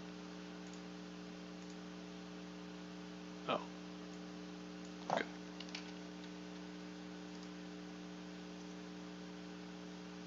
Alright. I'm not really sure what this will do, but this seems to be the right thing to do. It seems redundant, but that's okay. Alrighty. So yeah, map. So you can use. I was gonna say this is the one that'll replace the element in the return block, right? So this will create a new array. This one will actually modify the original array. So that's interesting.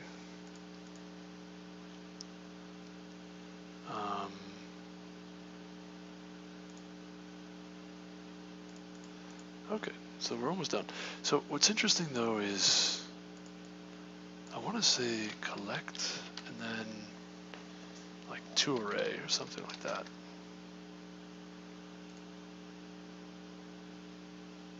Oh, it does work. Okay, that's what I wanted. That's better than create using the map. Okay. Also, can you just do toA? How about that?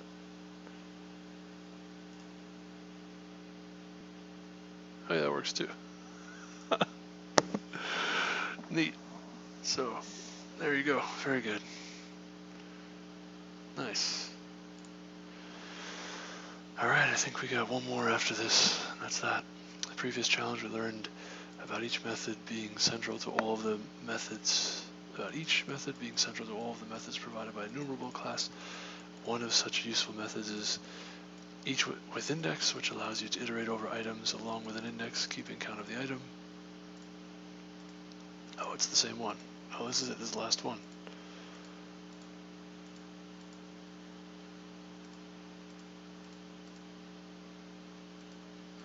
Oh, look at the shadowing.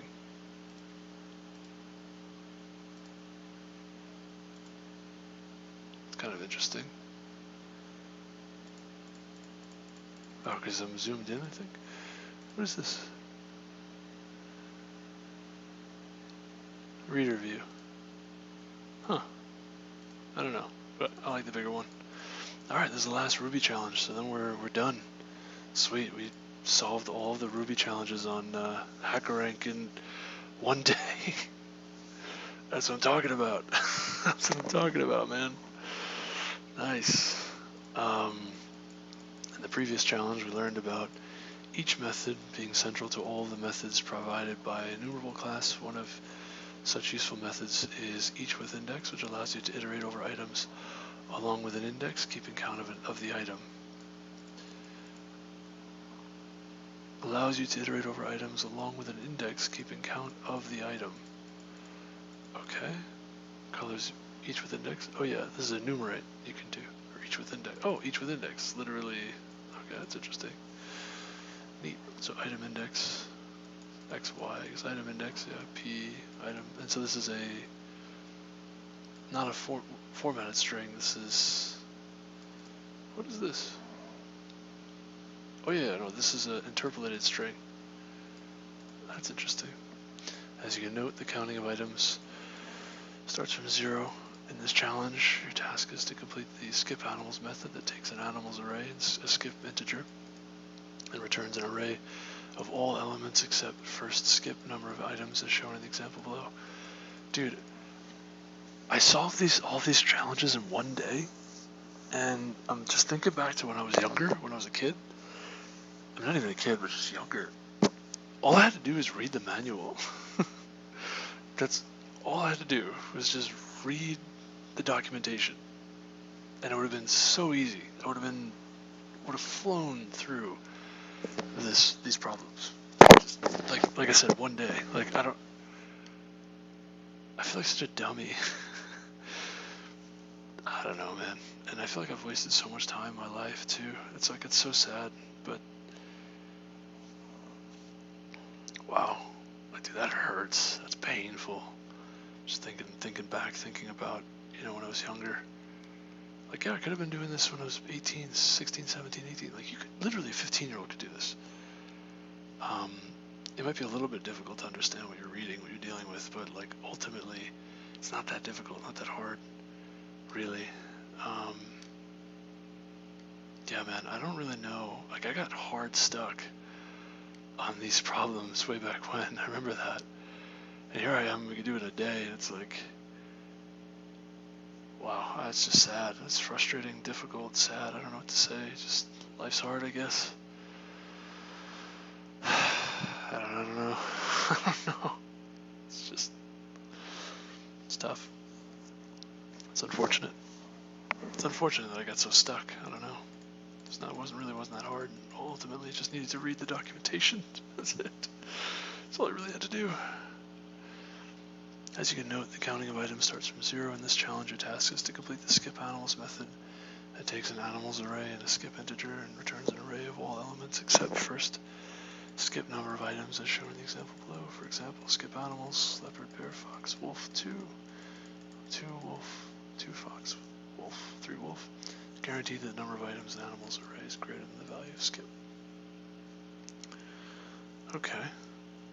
Complete the skip animals method that takes an animals array and a skip integer and returns an array of all elements except the first skip number of items as shown in the example.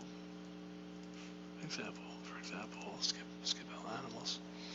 So we want to do each with index, and then, well, this gives you a map, right? So we really,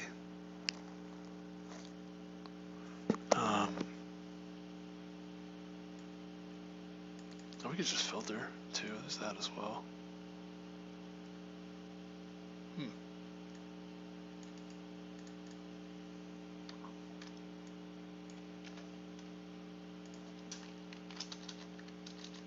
Oops, didn't mean to do that.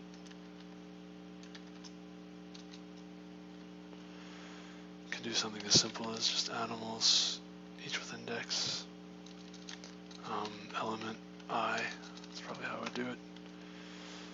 So I, E, and then this could just filter X, X's. Oh no, oh no, it doesn't work.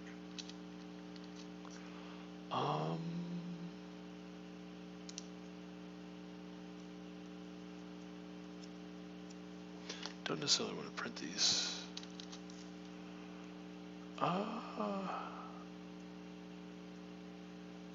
We can,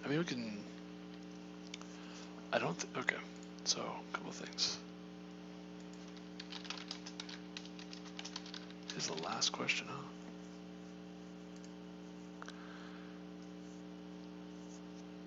This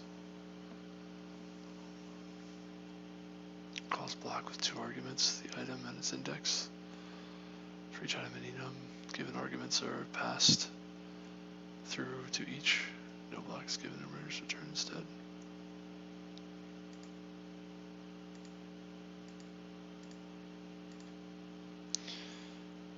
Each with index.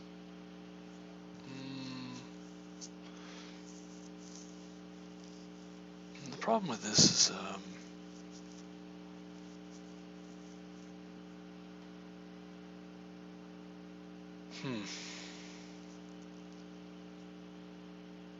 hold on. Does this work this way? There's a couple things.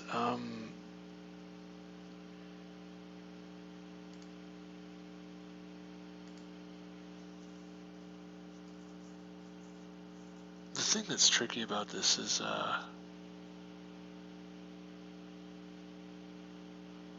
we want to return an array of these things, not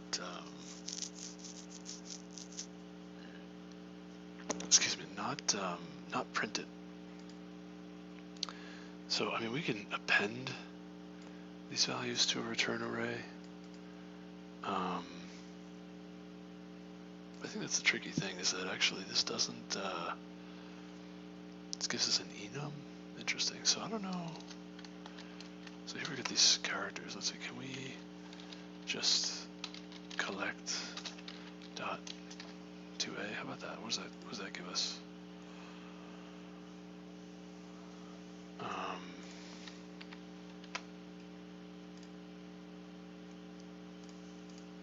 Okay, that's interesting.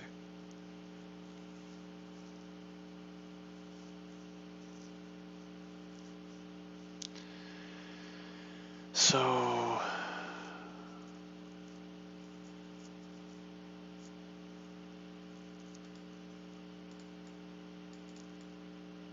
like we can, I don't know, what happens if we filter, or if we drop skip, right? What happens if we do that?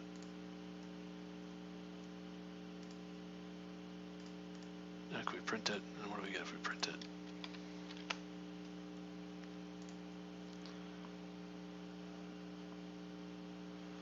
Okay. Actually,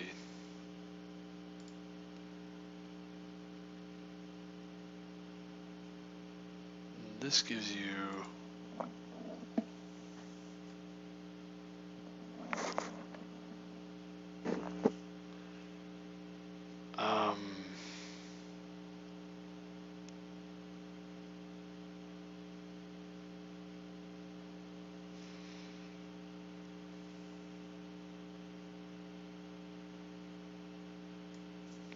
it's more like this.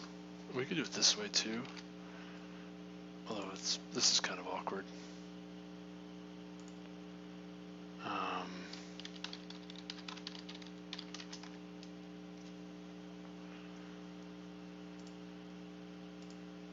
don't know about this.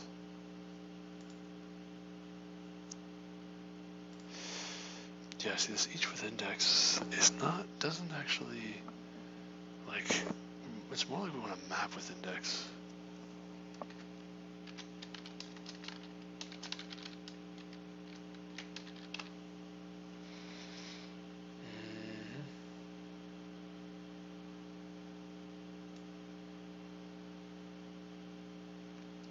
It's not exactly what we want to do.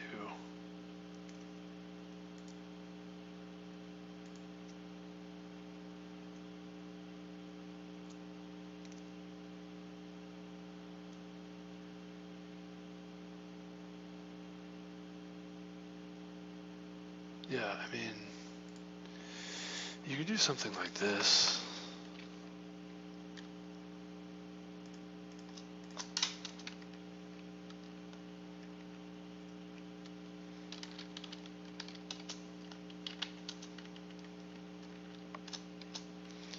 Which I'm not really a fan of.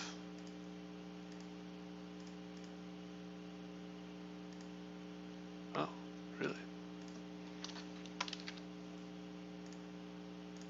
That doesn't work, okay.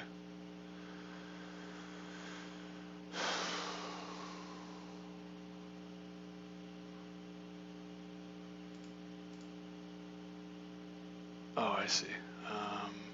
Well, I guess it would be like this then.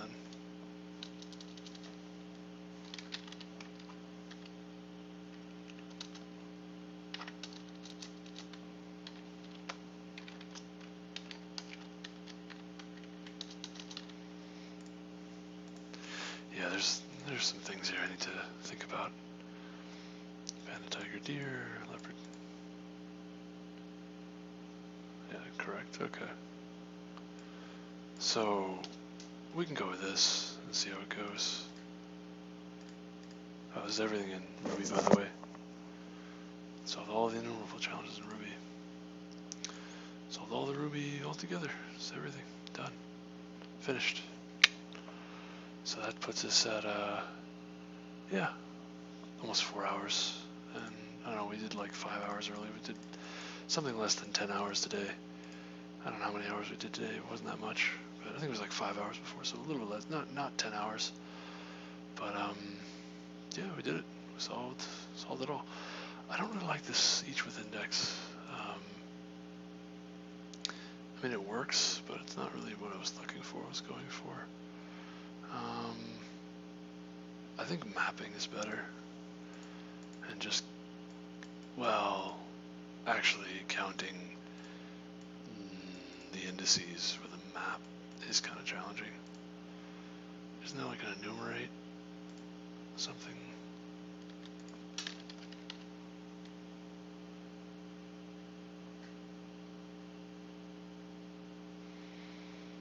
Each entry, each with index. Enum, find all, find first. Is there enumerate, something like that?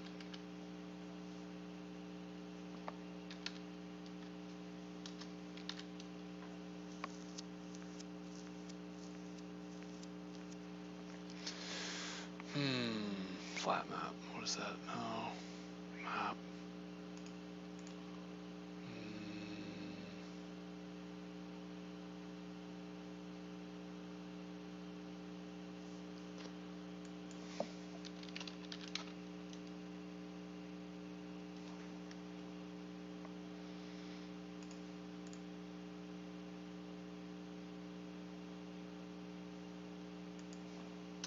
Oh, Python has an enumerator. That's what we're looking at.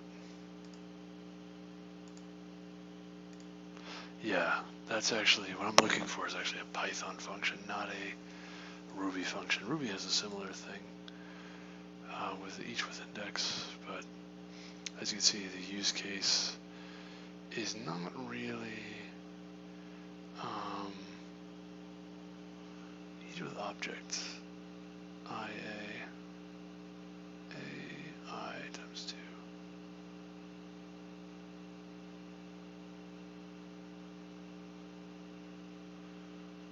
Turns the initially given object.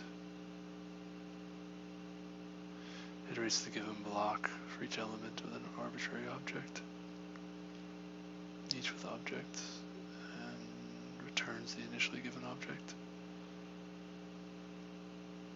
Oh, that's interesting.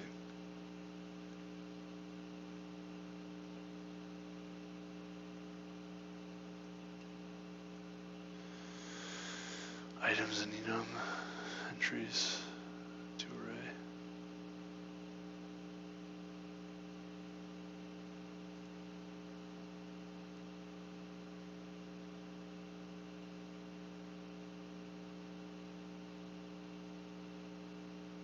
Huh.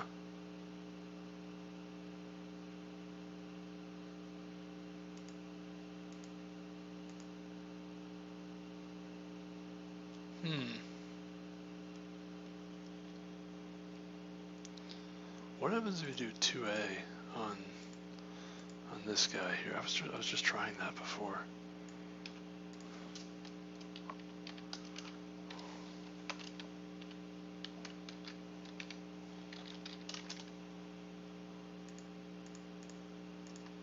Like, what if you just did something like this?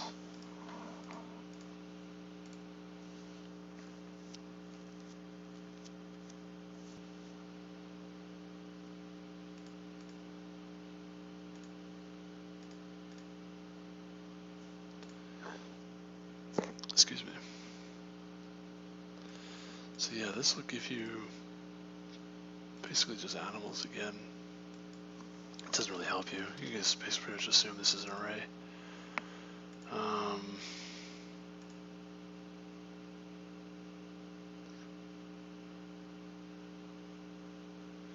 Each slice. Oh, that's interesting.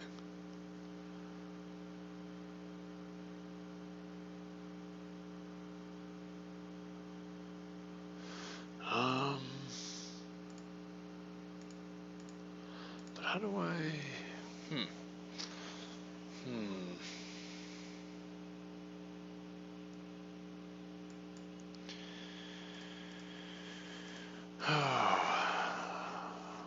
I want to do this in one line. That's pretty much what I'm getting at here.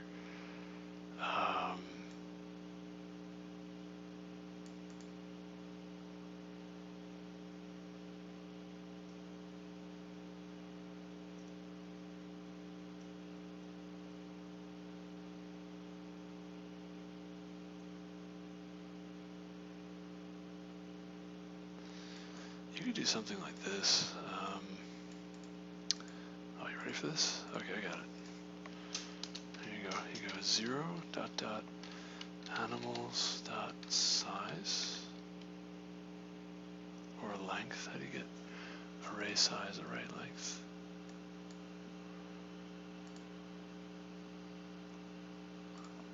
Array.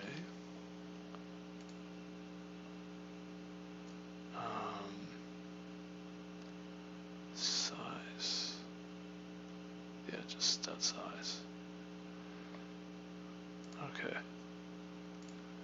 Size -1 dot map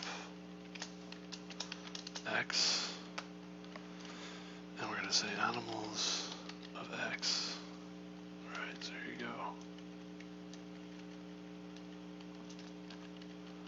This is a very similar thing here. So we'll call it x, animals of, so x and animals of x. Right. And now we have our array of these things. Now we can drop, skip. And that's a little bit better, in my opinion, than what we were just working with. That's a one-liner. There you go. There's your one-liner. I knew there was a better way to do this. Yeah, I like that. That's good. All right, finishing strong. Finishing strong. So let's go ahead and let's end stream here. I think that's it. I think we did it. Huzzah! Huzzah! We did it. Okay, sweet. That's one day down. Tomorrow we're gonna do pretty much the same thing for JavaScript or something similar with and for JavaScript. So yeah, thank you all for watching. I'll talk to you soon. Have a good rest of your day. I'm gonna count and see how much time that actually was that we spent. I think we flew through that. I mean, we breezed through that. That was kind of what I thought would happen. But great. That was what we intended to do. So yeah, thank you for watching. Talk to you soon. Have a good rest of your day, your night, and I don't know what to say other than if you like this kind of stuff, don't forget to subscribe, and I don't know what I want to do. This is kind of crazy, though. Very interesting to think about how Twitch actually uses Ruby. That's kind of wild.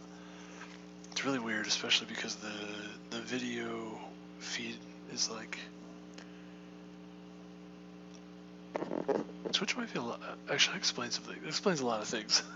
Actually, that explains a lot of things about Twitch. Anyway, I'm gonna go. Thank you for watching. Talk to you soon. Have a good rest of your day. And I don't know what else to say here. Yeah, I'm just gonna go. All right, take care. Bye.